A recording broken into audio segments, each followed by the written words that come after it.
Close-Up presents Hello 8920. Close-Up. The closer, the better. প্রিয় শ্রোতা, সবাইকে আমন্ত্রণ জানাচ্ছি বুধবারের রাতে ক্লোজ আপ প্রেজেন্স হ্যালো 8920 আমি আরজি কিবরিয়া রয়েছে আপনার সঙ্গে এবং আপনারা শুনছেন এবিসি রেডিও এফএম 89.2। এখন থেকে শুরু করে রাত 2 পর্যন্ত আপনার সঙ্গে রয়েছি এবং হ্যালো 8920 মানেই যে জীবনের গল্প, সেটারও আজকে কোনো ব্যতিক্রম হচ্ছে না। কোনো একজন বন্ধু আমার সঙ্গে রয়েছেন যিনি জীবনের গল্প এখানে বলতে এসছেন। তার জীবনের গল্পে আমরা যাব, তবে তার আগে নিয়ম অনুযায়ী আপনারা নিশ্চয়ই জানেন যে কিছু বেসিক নিয়ম থাকে, তার সম্পর্কে আমরা একটু অনুষ্ঠানের শুরুতেই জানতে চাইবো। আপনার নামটা একটু বলবেন? নার্গিস আক্তার আয়েশা। কোথায় থাকছেন আপনি এখন? জুরাইনে। এমনিতে আপনার জন্ম কোথায়? আমার জন্ম জুরাইনের বাড়িতে। জুরাইন, ওই বাড়িতেই জন্ম হয়েছে আপনার? আর যদি আপনার কোনো সমস্যা না থাকে, বয়স সম্পর্কে যদি আমাদের একটু আইডিয়া দিতেন, যেহেতু অনেক লিসনারই আপনাকে দেখবে না। বয়সটা কত আপনার এখন? এখন বর্তমান বয়স আমার 25 চলতেছে। 25 বছর বয়স। 25 বছরের আয়েশা আজকে এখানে আছে তার জীবনের গল্প বলার জন্য, এবং সে জুরাইনেই থাকে। ওকে, আয়েশার কাছে আমরা যাব। তার আগে বলতে চাই যে হ্যালো 8920 আপনি যদি আপনার জীবনের গল্প বলতে চান, সেক্ষেত্রে আমাদেরকে ফোন করবেন। আমাদের ফোন নাম্বারটি হচ্ছে 09613892892। আমি আরো একবার বলছি 09613892892। আর আপনি যদি পুরনো নাম্বারে আমাদের কাছে যোগাযোগ করেন, সেটাও করতে পারবেন। আমাদের পুরনো নাম্বারটি হচ্ছে 91156668। আরো একবার বলছি 91156668। আর ফেসবুক সম্পর্কে সবসময় বলে থাকি, ফেসবুক হচ্ছে আমাদের হ্যালো 8920 আড্ডার একেবারে সেন্টার পয়েন্ট। আপনারা চাইলে ওখানে চলে আসতে পারেন। আয়েশার ছবি দিয়ে দিব আমরা ওখানে, এবং এই গল্পের যাবতীয় ডকুমেন্টস ওখানে থাকবে, এবং একই সাথে যারা এখানে অতিথি হয়ে এসছেন তারা সবাই ওখানে আছেন। চাইলে তাদের সাথে যোগাযোগ করতে পারেন। আমাদের ফেসবুকের ঠিকানা www.facebook.com/hello8920। আরো একবার বলছি www.facebook.com/hello8920। ওখানে গিয়ে লাইক দেওয়ার সঙ্গে সঙ্গে আপনারা হ্যালো 8920 মেম্বার হয়ে যাবেন। আয়েশা, আমরা শুরু করি। চলুন, কোথা থেকে শুরু করবেন? আমি শুরু করতে চাই 1998 সাল থেকে। 98 সালে। 98 সালে বয়স কত আপনার? কত হবে মানে সঠিক আমার মনে নেই। আমার বাবা তখন প্রচুর অসুস্থ। তো আমার বাবা দীর্ঘ 1 বছর আর কি বিছানায় ভুগেন। আমাদের এমনি বাবা অসুস্থ হবার আগে আমাদের বাইরে তেমন একটা যাতায়াত হতো না। স্কুলে যেতাম, স্কুল থেকে বাসায় চলে আসতাম। তখন আমি ক্লাস 4-এ পড়ি। বাবা যখন অসুস্থ হলো তখন থেকে একটু একটু করে বাইরে যাওয়া শুরু হলো। কারণ আম্মা থাকতো বাবার ধ্যানে, আর আমাদের গাইড দেওয়ার মতো তেমন কেউ ছিল না। বাবা প্রচুর অসুস্থ, বিছানায়। একটু একটু করে খেলতে বাইরে যেতাম, এমনিতে বাইরে যেতাম। তো এই বাইরে যেতে যেতে আমাদের পাশের বাড়িতে একটা ছেলে থাকতো, নাম ওর আলী। তো ওই ছেলেটার সাথে পরিচয় হয়। বড় আপু আমি খুব দুষ্টামি করতাম। আমরা 2 বোন খুব ক্লোজ। আমরা 3 বোন এমনি। একদম বড় আপুর সাথে তেমন একটা ক্লোজ না। তো আমরা 2 বোন খুব। সেই সময়টাতে আপনার বয়সটা কত আপনি একটু বলবেন আমাদেরকে? সঠিক আমার মনে নেই। কোন ক্লাসে পড়ছেন আপনি ওই সময়? তখন ক্লাস 4-এ পড়ি। ক্লাস 4-এ পড়ছেন আপনি। বাবা কি করতো আপনার? প্রাইভেট কার চালাতো। আপনি সবার বড় ছিলেন? না, আমি সবার ছোট ছিলেন।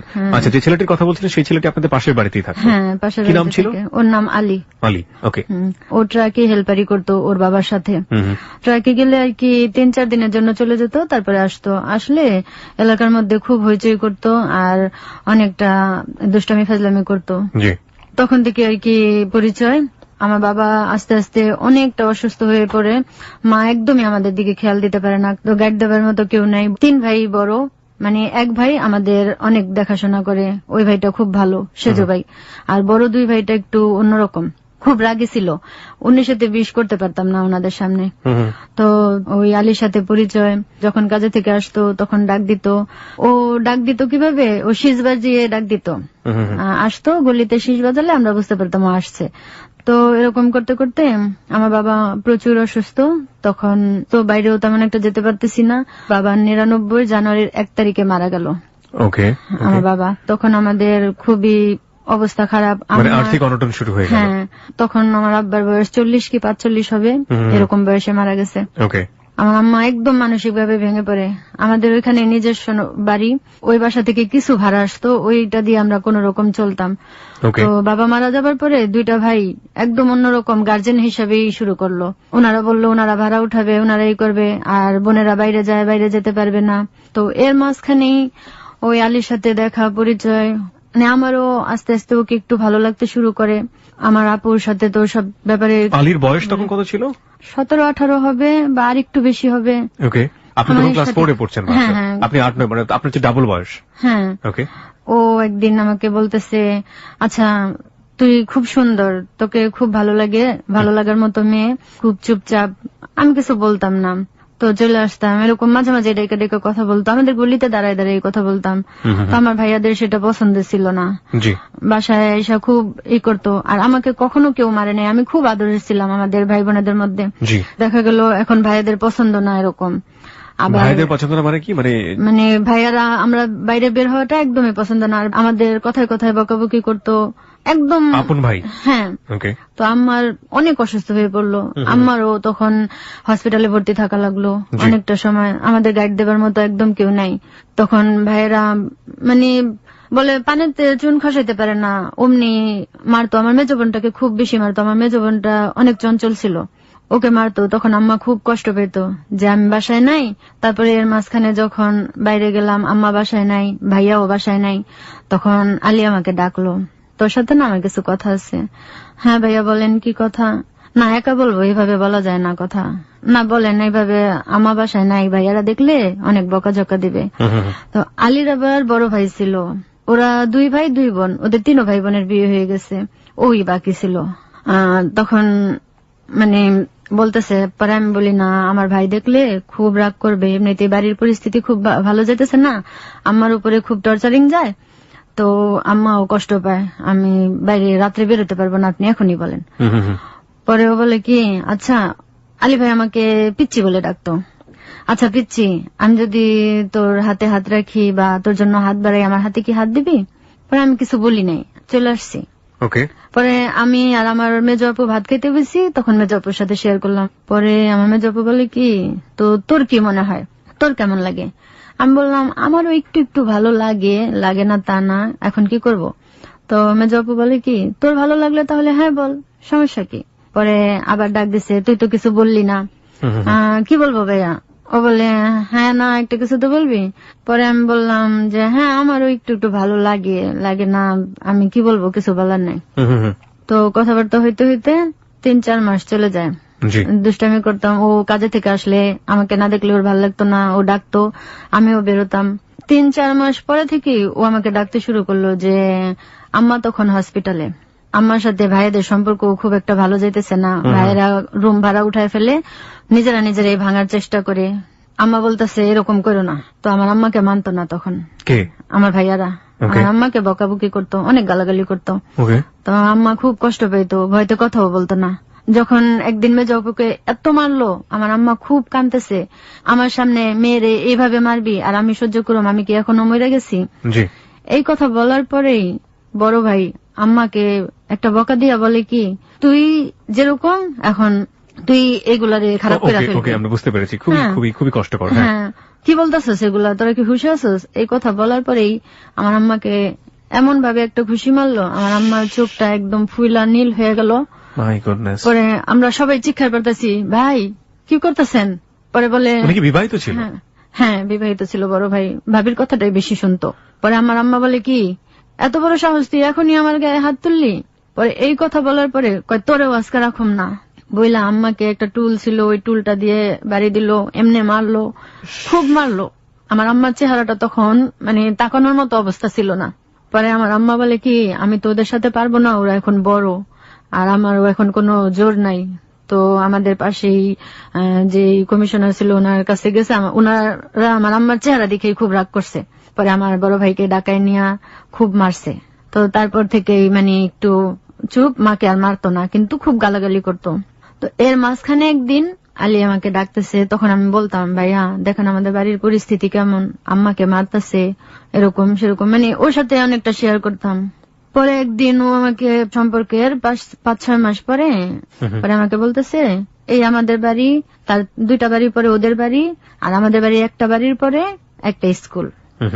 তো ওইখানে আর কি রাত্রেবেলা কোনো তালা টালা দেওয়া হতো না, খোলাই থাকতো। তো ও আমাকে ডাকতেছে, বলে আসো তোর সাথে না আমার কথা আছে। আমি বলি কি কথা? তখন আম্মা হসপিটালে ছিল, ওই দিনই আসার ডেট ছিল। তো বলতেছে আয় শুন না যা। আমি বলি না যাওয়া যাবে না, মা বাসায় নাই, ভাইয়া যদি দেখতে পারে আমাকে জব করে ফেলবে। কার দেখবো না, মা বাসায় নাই, এখনই তো সময় সুযোগ। তখনই আমি বলি তা এখন বলেন? বলে না এখন না, 7টার দিকে আসবি। 7টার দিকে কোথায় আসবো? বলে স্কুলে। আমি বলি কি না স্কুলে যাব না, স্কুলে আমার ভয় লাগে, অন্ধকার পুরা, কামে আসি না, ভয় কিসের? 6টার দিকে আম্মা এসে পড়ছে তো আমার কাছেই বসা। আম্মা ওই হসপিটালে রুটি টুটি আনছে, ওগুলো আমাদের বের করে দিতেছে। তো এর মাঝখানে আমি দেখি সব ফাঁকা। আর ওই যে আলী যে আমাকে শেষ দিয়ে ডাকতো, তো এর মাঝখানে 7টা বেজে গেছে, ও খুব শেষ বাজায় ডাকতেছে। এখন আমি তো বুঝতে পারতেছি ও আমাকে ডাকতেছে। এখন আমিও বলি যে কি বলবে, কি এমন বলবে, আমি বুঝতে পারতেছি না। পরে আমি যাই, দেখি সবাই ব্যস্ত মোটামুটি আম্মাকে নিয়ে, কারো কোনো হুঁশ নাই, মানে খোঁজার মতো কোনো অবস্থা নাই। তাহলে যাইতে পারি, 10 মিনিটের জন্য আসতে পারি। আমি বেরোইছি, গেট থেকে বেরোয়া একটা ফাল দিয়েই মানে স্কুলে ঢুকে গেছি। ঢুকে যাওয়ার পরে ও বলতেছে, আইসস এত দেরি করলি কে? আমাকে তাহলে বাসা থেকে ম্যানেজ করে বেরোইতে হবে না? তো বলার পরে আমি বলি 10 মিনিট সময়, 10 মিনিট আমি সময় দিতে পারবো, এর বেশি আমি সময় দিতে পারবো না। বলেন কি বলবেন, না হলে আমার খুঁজলে কিন্তু আমার মেয়েরা ফেলবে। পরে এলা বলে কি বলবো? হ্যাঁ 10 মিনিটে কি কোনো কথা হয়? আমি কি বলবেন বলেন। তো বিহেভটা যেন কেমন, আমার ভালো লাগতেছে না। আমার হাত ধরছে, টাইনা বসাইছে বেঞ্চের উপরে। এমন করতেছেন কেন, আমার ভালো লাগতেছে না, কি বলবেন বলেন। অনেক রকমের কথাবার্তা বললা আমাকে জড়াই ধরছে। এখন আমি বলি আমি চলে যাব, আমার ভালো লাগতেছে না। এখন এমন জোর শুরু করছে, আমি আর লড়তে পারতেছি না। পরে ও এক পর্যায়ে আমার শরীরে হাত দিয়ে দেয়। পরে আমি একটা ঝাটকা মাইরা ওইখান থেকে দৌড়ে আইসা পড়ি। আমার এত কষ্ট লাগছে ওই দিন, খুব খারাপ লাগছে। আমি এই ব্যাপারগুলি সবচেয়ে অপছন্দ করি। পরে 1 সপ্তাহের মতো আর দেখা সাক্ষাৎ করি না, আমি বাইরে বেরোই না। ও শীষ বাজায় খুব ডাকে, আমি আর বেরোই না। না বের হওয়ার কারণে পরে একদিন আমাদের উঠানে বেরোইছি, ও ছাদে উঠছে। ছাদে উঠা ও কান ধরতেছে, উঠা বসা করতেছে, মাপ চাইতেছে, বলে আর কোনোদিন এরকম করব না। ওকে কেবল আমার ভালো লাগতে শুরু করছিল, তো ও কান ধরতেছে, মাপ চাইতেছে, যার কোনোদিন এরকম করব না। ওর মনের মধ্যে কি ছিল ভাই আমি কখনোই বুঝতে পারি নাই, যে ওর মনের মধ্যে কিরকম কি ছিল। পরে মাপ চাইতেছে, পরে আমি যাইতেছি, এদিকে বাড়ির পরিস্থিতিও খুব একটা ভালো না, প্রতিদিন ঝামেলা হইতেছে। এর মধ্যে মেজ বোনের বিয়ে হয়ে গেল, মেজ বোনের হাজবেন্ডকে নিয়েও ভাইয়েরা অনেকে করেছে। মানে মেজ বোনের হাজবেন্ডের খুব একটু টাকা পয়সা ছিল, তো এগুলো নিয়ে আর কি ঝামেলা যাইতেছে মোটামুটি। তো যাওয়ার পরে এখন প্রায় 1 সপ্তাহ পরে আবার ডাকতেছে, ওইরকম মাপ চাইতেছে। পরে আমি বললাম যে তাহলে হয়তো বা ভুল করে ফেলছে, যাক ও মনে হয় শুধরাই গেছে, আর সমস্যা নেই। পরে আরেকদিন এরকম বলতেছে, এরকম আবার গেল মাসখানিক যাওয়ার পরে ও বলতেছে আমি তো তোমার বিয়ে করুম। ও সবসময় তুই করে বলে, মাঝে মাঝে তুমি করে বলে। পিচ্ছি তুই বুঝস না কেন, আমি বিয়ে করুম, বিয়ে করলে মানুষের কোনো সমস্যা আছে? পরে বলে আমি আমার এগুলো পছন্দ না। কি হয়েছে, সমস্যা নেই, আমি তো অন্য তো কেউ না, মানে অনেক কিছু বলে। আমি তেমন একটা কথা বলতাম না। আমি ছোটবেলা থেকে খুব কম কথা বলি। তখন আপনি ক্লাস 4 পড়েন না? হ্যাঁ, আমার তখনও ক্লাস 4 পড়ি। তো ক্লাস 4 থেকে তখন 5 উঠছেন? হ্যাঁ 5 উঠলাম। তো উঠার পরে আরেকদিন ডাকার পরে যদি না যাইতাম, ও আমার সাথে কথা বলতো না। তো কথা না বললে মাঝে মাঝে খুব খারাপ লাগতো। মাত্র যাকে পছন্দ করা শুরু করছি, কথা বলতো, ভালো লাগতো, কিন্তু তখন কথা না বললে খুব খারাপ লাগতো। ও আসলে দেখা করতো না, কথা বলতো না। তারপরে আরেকদিন এরকম বলতেছে আমার না অনেক জরুরি কথা আছে। কি কথা আছে বলেন? বলে স্কুলে যাবি। আমি স্কুলে কখনো যাব না, আমি স্কুলে আর যাবো না, কোনো কিছু করব না, শুধু কথাটা বইলা চলে আসবো। আমি এখানে বলেন, না এখানে বলা যাবো না। আমি বলি তাহলে দিনের বেলা তো স্কুলে মানুষ থাকে। আমি বিকেলে, না বিকেলেও তো কোচিং থাকে, সন্ধ্যার পরে স্কুল ফাঁকা থাকে। আমি বলি আমি যাব না, কিন্তু আমার স্কুলে ভয় লাগে। ভয় কিসের, আমি আছি না। আমি আপনাকে তো আমার ভয় লাগে। সন্ধ্যার সময় ওই জায়গাটা। হ্যাঁ। পরে আমি বলি যে না আমি যাব না বলতেছি। পরে না গেলে আর কোনোদিন কথা বলুম না। তুই চাস না আমার সাথে কথা বলতে? আচ্ছা যা, আর কোনোদিন কথা বলুম না। আমি 7টার সময় বসে থাকুম, মনে চাইলে আসবি, আর না মনে চাইলে মনে করবি যে সারা জীবনের জন্য আর কথা বলুম না। তখন আমি চিন্তা করতেছি কি কথা বলবো, কি এমন এত জরুরি কথা। আবার ওইখানে যাকে আমার মনের মধ্যে না একটা ভয় ঢুকলো যে আবার যদি এরকম করে।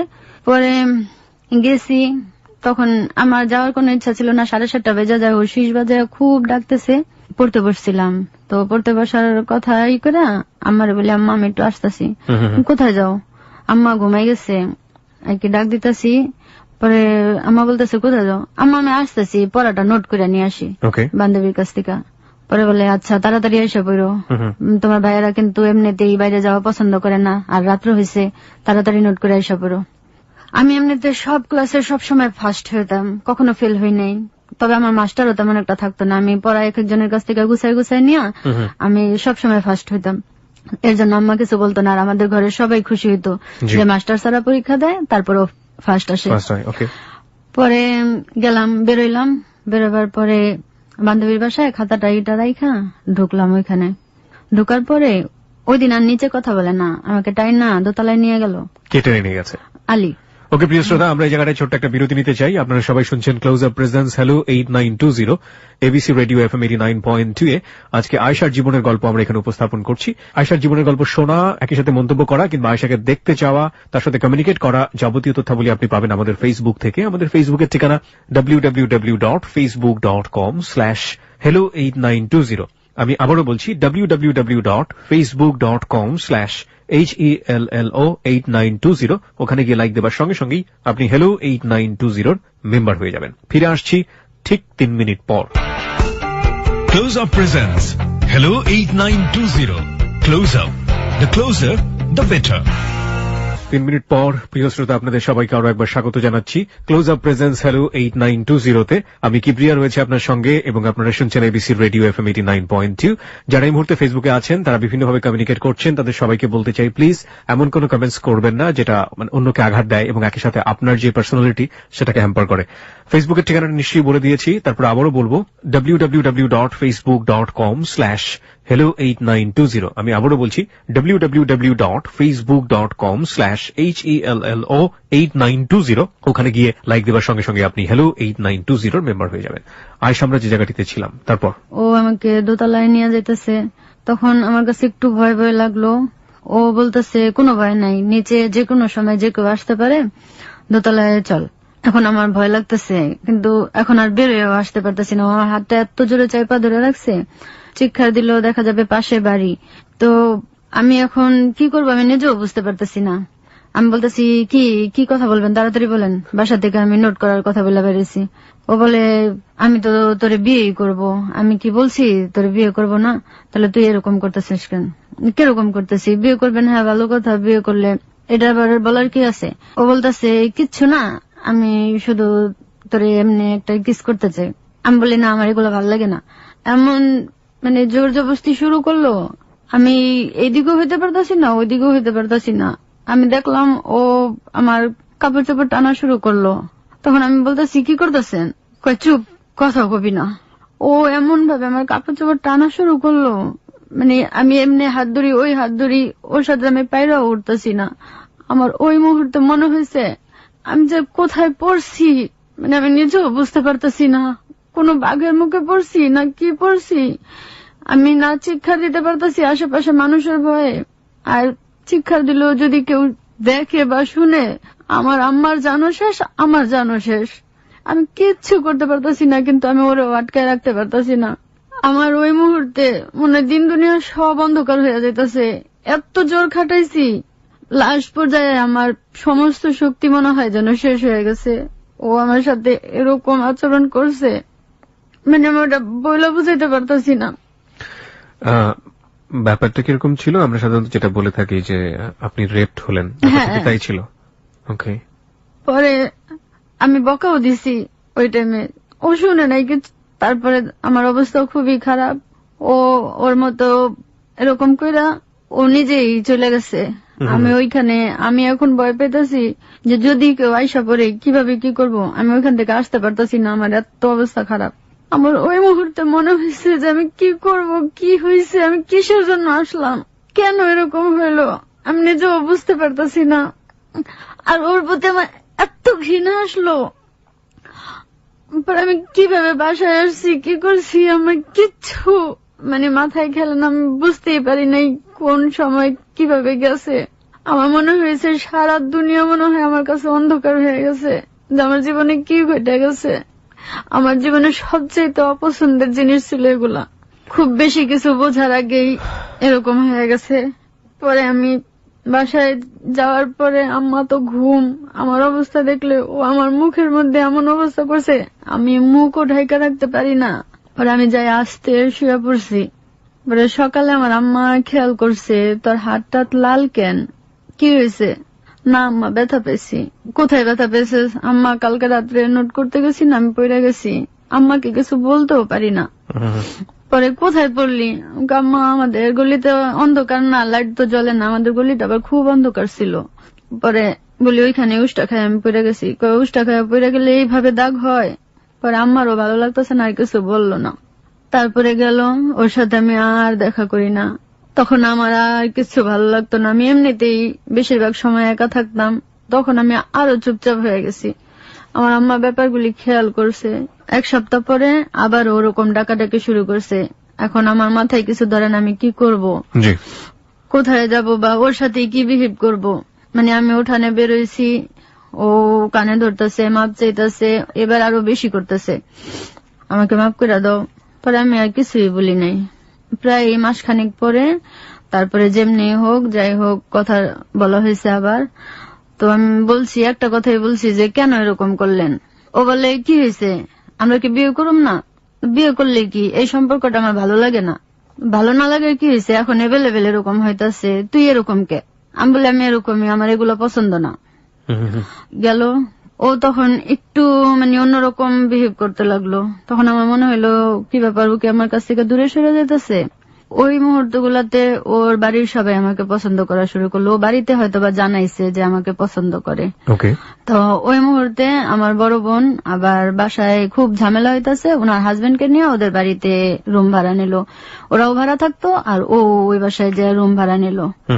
এখন আমি তো বুঝাইতে পারতেছি না যে ওদের বাড়িতে রুম ভাড়া নিব, তো আমি তো বেশিরভাগই আমার বোনের কাছেই থাকি, আমার বোনের সাথে আমার সাথে খুব ক্লোজ। তারপরে নিল, তো আপুর বাসায় যাইতাম, ওইখানে আসতে যাইতো, মানে ও আমার সাথে অনেক অন্যরকমই করতো।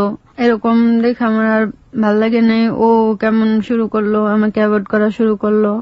তো তারপরে আমার আর ভালো লাগে নাই, বাড়িতে থাকতেও ভালো লাগে না। পরে আমার একদিন আমার মামা আসলো আমাদের বাসায়, পরে মামার সাথে মামার বাসায় চলে গেলাম। ওইখানে থাকলাম 1 সপ্তাহ, মামি খুব আদর করলো।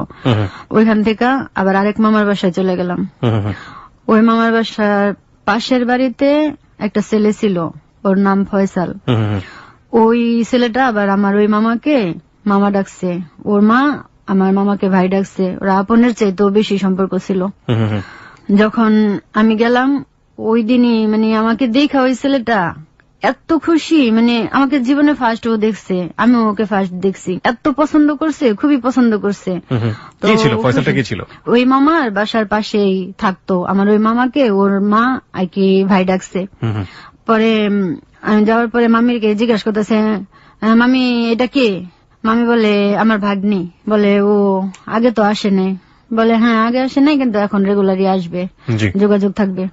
তো মামিকে বলছে, মামি আপনার ভাগ্নি তো অনেক সুন্দর, অনেক অন্যরকম, আমার কিন্তু অনেক ভালো লাগছে। পরে মামি বলতেছে, খবরদার উল্টাপাল্টা কোনো কিছু কিন্তু করবি না আর বলবিও না। বলে না আপনার কি এরকম মনে হয়? পরে এরকম থাকলাম মামিদের বাসায়। মামা রাত্রে আসছে, মামা দেখেও খুব খুশি হয়েছে। পরে মামা অনেক আদর করছে, অনেক জিনিসপত্র আনছে আমার জন্য, আবার খাবার টাবার আনছে। তো 2 দিন পরে ফয়সাল সারাক্ষণ দেখি আমার সাথে সাথে। ওইটা ছিল ড্যামরাতে, ওই বাসাটা ড্যামরাতে একটা চর আছে, চর জাগছে, ওই চরটা খুবই সুন্দর ছিল, শীতের দিন ছিল। তো পরে ফয়সাল ভোরে উঠেই বলতো কি চলেন ঘুরে আসি। পরে মামিও বলতো ফয়সাল যা ভাগ্নিরে ঘুরাই নিয়ে আয়, ও তো বেশি দিন থাকবে না, যা ঘুরাই নিয়ে আয়। পরে চরে চলে যেতাম ভোরবেলা, চরে ঘুরতে খুব শান্তি আর খুব ভালো লাগতো, চারিদিকে কুয়াশা।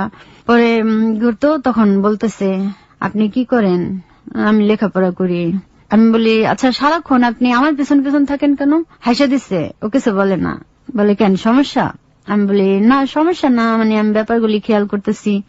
এমনিতে তো আমার মনে অনেক কষ্ট যে এখান থেকে এই অবস্থা হইয়া তারপরে মামার বাড়িতে গেছি, কিন্তু ওরকম কোনো কিছু কাউকে বুঝতে দিই না, খুব চুপচাপ থাকতাম। পরে ও বলে কি আপনি এত চুপচাপ থাকেন কেন, এত একা একা থাকেন কেন? আমি বলি আমার ভালো লাগে না। কেন ভালো লাগে না? এই বয়সে আবার এরকম মানুষ হয় নাকি যে ভালো লাগে না, আর এত একা একা কেউ থাকে? আমি কিছু বলি নাই। পরে আমি বলি যে আপনার সমস্যা কি? বলে না সমস্যা না, আমার না আমার জীবনের ফার্স্ট কাউকে পছন্দ হয়েছে। তো আমাকে বলতেছেন কেন? কারণ আপনি যে সেই মানুষটা, মানে এভাবে আর কি বলতেছে। পরে ফয়সাল মানে অনেক পছন্দ করছে আমাকে।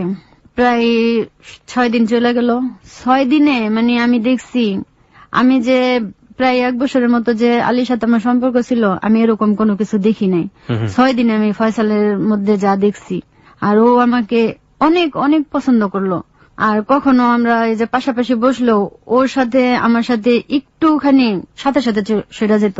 ও মানে আমাকে অনেক সম্মান দিত, অনেক। পরে 6 দিনের দিন ফয়সাল আমাকে অফার করলো যে আমি আপনাকে অনেক ভালোবেসে ফেলছি, এই কয়দিনের মধ্যে আমি আপনার অনেক কাছে এসে পড়ছি, আমি জীবনে কোনোদিন কাউকে পছন্দ করি নাই, কিন্তু আমি আপনাকেই পছন্দ করছি। আর ও তখন বলতো না, তখন দেখতেছে আমার চলে আসার সময় হয়ে গেছে। মামারে বলতেছি, মামা আমি চলে যাবো, ভালো লাগে না। পরে মামা বলতেছে আর 2 দিন থাক, আমি গাড়ি বুঝাই দিয়ে আসি, আমি নিয়ে যাবো বাসায়, একা কার সাথে যাবি। ফয়সাল চিন্তা করতেছে এই 2 দিনের মধ্যে আমার যা বলার বলতে হবে, কারণ ও চলে গেলে আমি আর কখনো কিছুই বলতে পারবো না ওর সাথে। 6 দিনের দিন ফয়সাল আমাকে অফার করে, তো আমি হ্যাঁ না কিচ্ছু বলি না। আমি মামার বাসায় গিয়েছি আলীকে একবারে ভুলে যাওয়ার জন্য, আমার মন মানসিকতা ছিল এরকম। তো এর মধ্যে ফয়সালের সাথে দেখা। ফয়সাল দেখতে খুব সুন্দর, খুবই সুন্দর ছিল, আর দেখার মতো ছেলে ছিল, লেখাপড়াও ভালো ছিল, এমনিতেও খুব ভালো ছিল। পরে বলতেছে, এখন আমি হ্যাঁ না কিছু বলি না। আমার একটু একটু মত যে তাহলে ওরে যদি ভুলে যেতে পারি, আর ও আমার সাথে এত ভালো ব্যবহার করতেছে, এত এরকম করতেছে, তাহলে আমি ওর কি গ্রহণ করব না কি বুঝতে পারতেছি না। পরে যা হোক 2 দিনও চলে গেল। ও বলতেছে আপনি তো আজকে চলে যাবেন সন্ধ্যায়, কিছু তো বললেন না। পরে আমি বললাম কি বলবো, কিছু বলার নাই। সকালবেলা ওই দিন জ্বরে, পরে কিছু বলার নাই, আপনি হ্যাঁ না কিছু বলেন। তো আমার আগের অতীতের ব্যাপারে আমি ফয়সালকে কিছুই বলি নাই, শুধু বলছি যে আমার পিছনের সময়টা খুব খারাপ, আমি ওইটা কারোর সাথে শেয়ারও করতে পারুম না, আর এখনো কিছু বলতে পারুম না। ও বলে কি আমার সাথে শেয়ার করেন, বলেন। আমি বলি যে না, ওইটা শেয়ার করার মতো না, আমি বলতে পারবো না। তো বলার পরে ফয়সাল বললাম এরভাবে কথা বলতেছি। পরে দুপুরের মধ্যে ও অনেক অন্যরকমই করতেছে, হ্যাঁ না কিছু একটা আমার বলে যাইতেই হবে, আপনি সন্ধ্যায় চলে যাবেন। ওই দিন সন্ধ্যায় যাওয়ার কথা ছিল, তো ওই দিন সন্ধ্যায় আর যাইনি, পরের দিন দুপুরে যাওয়া হয়েছে। ওই দিন মানে এত অন্যরকম করতেছে। পরে আমি বললাম সত্যি সত্যি আপনি আমাকে ভালোবাসেন? আমি অনেক ভালোবাসি, অনেক। কি দিয়া বলবো বলেন? পরে আমি ওইকে বুঝতে পারছি, এর জন্য আমি কোনো করি নাই। ও দেখতাম কখনো মানে আমার হাতটাও ধরতে চাইতো না, কোনো করতে চাইতো না, আমাকে খুব সম্মান করতো।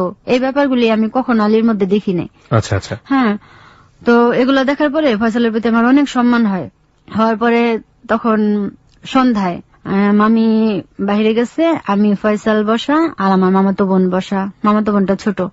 তো তখন আমি বলতেছি আচ্ছা ফয়সাল ভাই, সত্যি সত্যি আপনি আমাকে ভালোবাসেন? হ্যাঁ ভালোবাসি। তো বলার পরে আমি বলি কি, আমি ওকে ট্রাই করলাম যে ও একটা মেয়ে মানুষকে এরকম দেখা সেরা যেতেছে, তো আলী আমার সাথে এরকম করছে, ও কি চান্স পেলে এরকম করবে? আমি ট্রাই করি, দেখি, তাহলে তো আমি বুঝতে পারবো যে ওর মনেও কি। আচ্ছা, এই কথা বলার পরে আমি বলতেছি যে আচ্ছা আপনি কি আমাকে কোনো স্পর্শ করবেন বা কোনো ছোঁয়া দিবেন, যে আমি বুঝতে পারবো, মানে এরকম একটা কিছু বুঝাইছি। বোঝানোর পরে ও মানে বুঝতে পারছে, ও ফাল দিয়া দাঁড়ায় যায়, বলে কি এটা কেমন কথা বলতেছেন, আমি আপনাকে সত্যিকারই ভালোবাসি, আপনি আমার আমানত আমার কাছে, আমি ওই দিনই আপনাকে গ্রহণ করব যেদিন আমি আপনাকে বিয়ে করব। এর আগে সত্যিকারই ভালোবাসার মধ্যে কোনো কিছু হয় না, কোনো কিছু হওয়ার মতো না। ওকে। পরে মানে আমি এতটা অবাক হই ওর চেহারার বিহেভ দেখা, ওর দাঁড়ায় যাওয়া দেখা, মানে আমি এখনো অনুভব করতে পারি, এখন আমার চোখে ভাসে ওর ওই পরিস্থিতিগুলা, মানে আমার এত ভালো লাগছে, আর মনে মনে কষ্টও পাইছি অনেক। তারপরে ওরে আমি কিছুই বলি নাই। ও ওই দিন রাত্রে আমাকে একটা ডায়েরি এনে দেয়, অনেক বড় অনেক মোটা একটা ডায়েরি এনে দেয়, আর ওই ডায়েরিতে অনেক সুন্দর সুন্দর কবিতা লেখা থাকে। ও কবিতা লিখতো, খুব সুন্দর সুন্দর কবিতা লেখা। পরে ওইটা আমাকে দেয়, দেওয়ার পরে পরের দিন দুপুরে চলে আসবো, ভোরে চরে নিয়ে যায় ও অনেক কান্নাকাটি করতেছে, দেখেন আপনারা অনেক আমাদের থেকে অনেক অন্যরকম, আপনাদের পরিস্থিতি আমাদের পরিস্থিতি মিলে না, কিন্তু আপনি আমার কোনোদিন ভুলে যাবেন না বলেন। আমি না কিচ্ছু বলতে পারি নাই, কারণ আমার মনের খবর তো শুধু আমি জানতেছি। আমি কি ওকে গ্রহণ করব না রিজেক্ট করব আমি নিজেও বুঝতে পারতেছি না, কিন্তু আমার ওকে গ্রহণ করতে ইচ্ছে হইতেছে। পরে আমি কিছু বলতে পারি নাই। এরপরে আমি বললাম যে না আমি বলবো না, মনে থাকবে সব সময়। পরে দুপুরবেলা চলে আসলাম, আসার পরে বাসায়ও ভালো লাগে না, ওইখানেও ভালো লাগে না। তো ও ওর নাম্বার দিছিল, ও যেই উকিলের মাধ্যমে কাজ করতো ওইখানকার টিএনটির নাম্বার দিছিল, যে আমাকে ফোন করবেন, বলেন আপনার তো কোনো কন্ট্যাক্ট নাম্বার নেই, ওয়াদা করে যেন আমাকে ফোন করবেন। আসার 1 সপ্তাহ পরে আমি ফোন দিছি, ফোন দেওয়াতেও অন্যরকম, মানে ওর কণ্ঠ অনেক চেঞ্জ হয়ে গেছে, যে আপনি 1 সপ্তাহ পরে 1 সপ্তাহ আমার কি অবস্থা হয়েছে আপনি জানেন? মানে অনেকেই করছে। তারপরে মানে আমি নিজে নিজে চিন্তা করলাম আমি মন থেকে অন্য কাউকে গ্রহণ করতে পারবো না। আর ও আমাকে এত ভালোবাসে, আমি ওর কাছে কি নিয়ে যাব? ওর কাছে নিয়ে যাওয়ার মতো আমার কিছুই নাই। আর আমি এরকম একটা ছেলেকে কেন ঠক দিব? আমার মধ্যে এমন কিছু নাই যে ওর সত্যিকারের ভালোবাসারে আমি গ্রহণ করব। মানে আমি ওই দিন এত কান্না করি, তখন আমি ক্লাস 6 উঠছি। মানে আমি ওই ব্যাপারগুলি আস্তে আস্তে বুঝতে পারি। আমার ওই দিনটা যেন এমন একটা কিয়ামতের মতো গেছে, আমি কোনো সাইড হইতে পারতেছি না। আয়শা তো আলীর সাথে কথা বলি না প্রায় 3 মাস, কোনো কিছু ভালো লাগে না, আমি এদিকেও যাইতে পারতেছি না ওইদিকেও যাইতে পারতেছি না। পরে মানে আমার নিজের দিকে আমি নিজে চোখ মেলে তাকাইতে পারতেছি না। আমার নিজের কাছেই খুব ছোট মনে হইতেছে নিজেরে, যে আমার জীবনে এটা কেমন হয়ে গেছে। কি আমি জীবনে সবচেয়ে যা বেশি ঘৃণা করছি তাই আমার জীবনে হয়েছে। পরে মানে আমি ফয়সালরেও কোনো কিছু বলতে পারতেছি না। পরে ফয়সালের সাথে যোগাযোগ একদম বন্ধ করে দিলাম, যে না আমি ওর কাছে যাইতে পারবো না। ওর ভালোবাসা মোকাবেলা করার মতো আমার পরিস্থিতি নেই, আমার সাহসও নাই ওরকম। পরে যা হোক ওই আলীর বোনেরা আমাকে ডাকলো, তখন সিদ্ধান্ত নিলাম যে ও যেহেতু আমার সাথে এরকম করছে আমি ওকেই বিয়ে করব, আমি অন্য কারোর সাথে যেতে পারবো না। কাকে বিয়ে করবেন মানে? আলীকেই বিয়ে করব। মানে আপনি ফয়সালকে মনে মনে পছন্দ করছেন, কিন্তু আপনি আলীকেই বিয়ে করবেন কারণ আলী আপনার সাথে শারীরিক সম্পর্ক করেছে, এই কারণেই। ওকে প্রিয় শ্রোতা, this is a very important point. একটা মেয়ে শারীরিক সম্পর্ককে তার জীবনবোধের জায়গাতে কত গুরুত্বপূর্ণ হিসেবে চিন্তা করে দেখে, এবং ক্লাস 4, 5 এবং 6 পড়ুয়া একটা মেয়ে, এবং এটা জীবনে কি হতে পারে যখন অলরেডি সে fall in love with someone, যেটা আলটিমেটলি তার মনের দিক থেকে সে প্রচন্ড রকম ভাবে পছন্দ করছে রেসপেক্টের জায়গা থেকে, কিন্তু আলীর বোনরা তাকে সংসারে হয়তো নিতে চাচ্ছে এবং সে আলীকেই মেনে নিচ্ছে কারণ আলীর সাথে তার শারীরিক সম্পর্ক হয়েছে। খুবই খুবই গুরুত্বপূর্ণ একটি জায়গা এবং খুবই খুবই খুবই ইম্পর্টেন্ট একটা জায়গা আজকের এই হ্যালো 8920-তে। স্টোরি শুরু মাত্র, এটা শেষ কোথায় হয়েছে ইভেন ইউ কান্ট ইমাজিন। আমরা ছোট্ট একটা বিরতি নিতে চাই। ঠিক রাত 12:06 আমরা ফিরে আসবো ক্লোজ আপ প্রেজেন্স হ্যালো 8920-তে। আমি আরজে কিবরিয়া রয়েছে আপনার সঙ্গে এবং আপনারা শুনছেন এবিসি রেডিও FM 89.2। এই আয়েশাকে যদি আপনারা দেখতে চান চলে আসতে পারেন আমাদের ফেসবুক পেজে। আমাদের ফেসবুকের ঠিকানা www.facebook.com/hello8920। আমি আবারও বলছি www.facebook.com/HELLO8920। ওখানে গিয়ে লাইক দেবার সঙ্গে সঙ্গেই আপনি হ্যালো 8920 মেম্বার হয়ে যাবেন। ফিরে আসছি ঠিক রাত 12:06। 12:06 হচ্ছে সময়। কিবরিয়া আপনার সঙ্গে রয়েছি এবং আপনারা শুনছেন এবিসি রেডিও হ্যালো 8920-তে। আরো একবার স্বাগত। ক্লোজ আপ প্রেজেন্স হ্যালো 8920 চলছে এবং হ্যালো 8920-তে আজকে জীবনের গল্প বলছে আয়েশা। আয়েশার মতো আপনিও যদি এখানে এসে লাখো মানুষের সামনে মন খুলে আপনার মনের কথাগুলো যা আপনার জীবনে ঘটে গেছে সেটা যদি বলতে চান, সেক্ষেত্রে আমাদেরকে ফোন করবেন। আমাদের ফোন নাম্বারটি হচ্ছে 09613892892। আমি আবারও বলছি 09613892892। এছাড়া আপনি টিএনটি নাম্বার থেকে ফোন করতে পারেন 91156668। আরো একবার বলছি 91156668। ফেসবুকে চলে আসতে পারেন তাকে দেখার জন্য এবং একই সাথে আমাদের হ্যালো 8920 মেম্বার হয়ে যাওয়ার জন্য। আমাদের ফেসবুকের ঠিকানা www.facebook.com/hello8920। আমি আবারও বলি www.facebook.com/HELLO8920। ওখানে গিয়ে লাইক দেওয়ার সঙ্গে সঙ্গে আপনি হ্যালো 8920 মেম্বার হয়ে যাবেন। হ্যাঁ আয়েশা, আমরা যেখানটাতে ছিলাম, আপনি বলছিলেন যে আলীর বোনরা আপনাকে ডেকে নিয়ে গেল। ডেকে নিয়ে কি বললো আপনাকে? হ্যাঁ, তখন ওর বড় বোন ডেকে নিয়ে বলল যে আমার ভাই তোকে পছন্দ করে, আমাদের বাসার সবাই তোকে পছন্দ করে, আমরা চাই তুই আমাদের বাসায় আয়। পরে আমি মনে মনে ভাবলাম যে আমিও তো ওর সাথেই জীবন শুরু করব, কিন্তু ও আমার যতই অপছন্দের মানুষ হোক এখন, তারপর আমি ওর সাথেই যাবো। যেহেতু ওর বোনেরা, ওর সাথে তখন তেমন একটা সময় দিতাম না, আমি ওর বোনেদের সাথে আমার সময় যেত। এক পর্যায়ে দেখা গেল আমাদের বাড়ির পরিস্থিতি এত খারাপ হলো, আমার আম্মা সিদ্ধান্ত নিল আমাদের বাড়ি বিক্রি করে চলে যাবে। আচ্ছা। বিক্রি করার ক্ষেত্রে আমার ভাইয়ারা বললো যে বাড়ি বিক্রি করতে পারবা না, আমাদের অর্ধেক দিয়ে যাও, তাহলে তুমি বিক্রি করে চলে যাও। তো আম্মা সেটাই রাজি হইলো যে এই পরিস্থিতি থেকে বাঁচার হইলে তাহলে আমার এটাই করতে হবে। দুই ভাই মিল্লা অর্ধেক বাড়ি পায় না, তারপরও আম্মা দুই ভাইকে অর্ধেক বাড়ি দিয়ে দিল। আর আমাদের বাড়িতেও মোটামুটি এই ব্যাপারটা জানা হইলো। আমার আম্মা, আমাদের কেউ রাজি না, কারণ ওদের পরিবেশ একদম ভালো ছিল না, আমাদের পরিবেশের সাথে মিশতো না। তো আমার আম্মা অনেক বুঝাইছে বুঝাইয়া মাঝখানে আমাকে বিয়ে দেওয়ারও চেষ্টা করছে। আমি পালাইয়া আমার খালার বাড়িতে চলে যাই, কারণ আমার আম্মা তো জানে না আমার জীবনে কি ঘটে গেছে, একটু একটু টের পাইছে, এর জন্য আমাকে বিয়ে দেওয়ার চেষ্টা করছে। আমি আম্মাকে বুঝাইতে পারি নাই যে আমি অন্য একটা ছেলেকে গ্রহণ করতে পারবো না, কখনোই না। তো এর জন্য আমার খালার বাসায় চলে যাই। তখন আমার আম্মা অনেক অপমানিত হয়, খুব কষ্টও পায়, কিন্তু তারপরও কিছুদিন পরে আবার আমি বাড়িতে আসি। আসার পরে আম্মা আমাদের বাড়ি বিক্রি অর্ধেক ভাইয়াদের দিয়ে দেওয়া হয়, আর আম্মাও বাড়ি বিক্রি করে ফেলে। এখন আমাদের যাওয়ার পালা। এখন আমি ওইখানে গেলে তো আমাকে বিয়ে দিয়ে দেবে, আমার মাথায় এই টেনশন। তখন ওর বোনদের জানাই, আপা আমি কি করব। ওর সাথেও আমি কোনো কিছুই আর কি শেয়ার করতাম না। ওর বড় বোনকে জানাই, আপা আমি কি করব। ওর বড় বোন বলে, কি করবি মানে, আমরা আছি না, তুই তোর আম্মার সাথে যাবি না, আমাদের বাসায় এসে পড়বি। আমি কিভাবে আসবো। ওর বড় বোন বলে, যা বুঝার যা হওয়ার আমি বুঝুম, তুই আইসা পড়বি। আর এত কিছু যে হয়েছে, মানে আমি ভয়তে কাউরে বলতে পারি নাই, কারণ একদিকে আমাদের বাড়ির চাপ, আর একদিকে ওর ভাই খুব প্রভাবশালী, দেখা যাবো আমার ভাই ওর ভাই লেগে যাবো, এগুলা নিয়ে অন্যরকম একটা পরিস্থিতি হইব। এর জন্য সবকিছু আমি সহ্য করে গেছি। পরে আমার বুদ্ধিতে আমি বললাম, সিদ্ধান্ত নিলাম যে হ্যাঁ আমার এটা করাই উচিত। পরে ওর বোন বলতেছে, তুই আমাদের বাসায় চলে আসবি, তুই কাপড় চোপড় যা আছে সব আমাদের বাসায় রাখা শুরু কর। আমি তখন থেকে টেলারিং কাজটা, আমি ক্লাস 3-তে থাকতে থেকে টেলারিং কাজ জানি, শিখছি আস্তে আস্তে। আমার আম্মাকে করতে দেখছি, দেখা দেখে আমি শিখছি। আমি আমার কাপড় চোপড় আমি বানাইতাম, ওরা সবচেয়ে বেশি পছন্দ করতো আমাকে। আমি কাজ জানি, আমাদের পরিবেশ অন্যরকম, সব দিকে আমাকে পছন্দ করতো। ওর বাবা আমাকে খুব বেশি পছন্দ করতো। পরে ও কাজে চলে যায়, আর আমাদেরও বাড়ি থেকে চলে যাওয়ার সময় হয়ে যায়। তখন আমি যাই বলি যে, আপা আমাদের তো বুধবার দিন চলে যাবে, তো আমি কি করব। তো বলে কি, বাড়ি থেকে যেভাবে যা পারোস নিয়ে চলে আসা পর, বুধবার দিন গেলে বুধবার দিনই তুই যাইস না, তুই মঙ্গলবার দিন আমাদের বাসায় এসা পর। আচ্ছা। তো আমি মনে মনে চিন্তা করলাম, মঙ্গলবার দিন আসলে হইচই পড়ে যাবে। তো আমি আস্তে আস্তে 1 সপ্তাহের মধ্যে আমার আম্মা টেরও পায় নাই, কারণ আম্মা ব্যস্ত ছিল কিভাবে জিনিসপত্র নিবে, কিভাবে ওই জায়গায়। আমাদের আম্মা চলে যায় গাউসিয়াতে, তো ওইখানে যাতায়াতের উপরে আসছিল, ওইখানে জায়গা কিনবে, এর উপরে আমার আম্মা খেয়াল দিতে পারে নাই। আমি আমার কাপড় চোপড় যে সরাইতেছি, আমার আম্মা টের পায় নাই। ওদের বাড়িতে আমার সমস্ত কাপড় চোপড় নিয়ে রাখা শুরু করলাম। কাজ করে আমার কাছে 1000 খানিক টাকার মতো ছিল, এটা আমার নিজের কাছে রাখলাম। আমরা বুধবার দিন সকালে 10টায় রওনা হই। হওয়ার পরে আমাদের ওইখানে যাওয়ার সময়, আগের বার খালার বাসায় চলে গেছি, পরে খুব হইচই গেছে।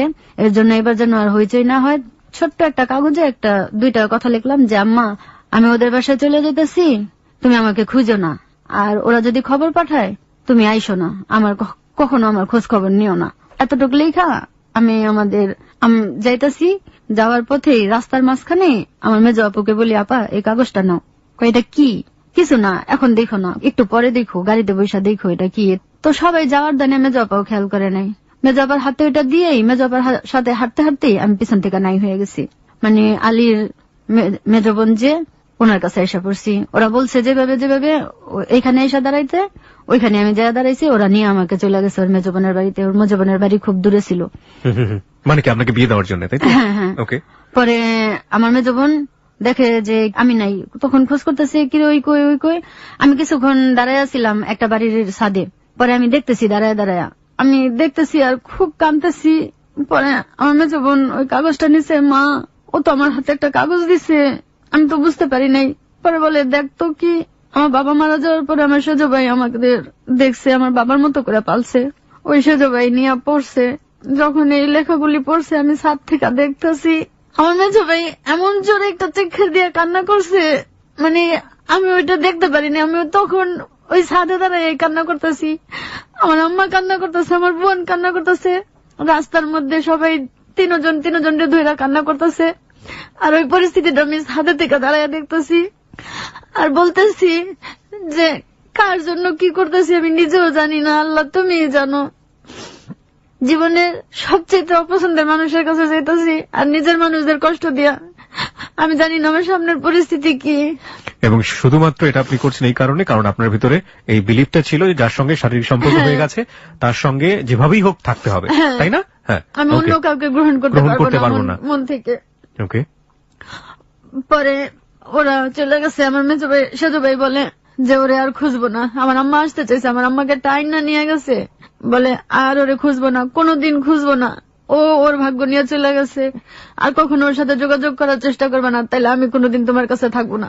পরে আমার আম্মা অনেক কাঁদতে কাঁদতে, মেজো বোন কাঁদতে কাঁদতে চলে গেছে। আর তখন আমার সেজো ভাই ছাড়া আমাদের ফ্যামিলিতে কেউ ছিল না। পরে ওরা চলে যাওয়ার পরে আমি ওই ছাদ থেকে নাইমা আসি, ওর বোন যেখানে দাঁড়াইতে বলছে ওইখানে চলে যাই। পরে ওর বোন আমাকে রিক্সা করে নিয়ে ওদের বাসায় চলে যায়। 5 দিন পরে ও কাজে থেকে আসে, আসার পর ওর বাবাও আসে, ওরে পাঠায় আমাকে নিয়ে আসার জন্য ওর মেজো বোনের বাসা থেকে। পরে ও গেছে যায়া, মানে ওই দিনও ও আমারে দেখা ও কিছু বলবো কি, ও কখনো তেমন কোনো কিছু বলতো না।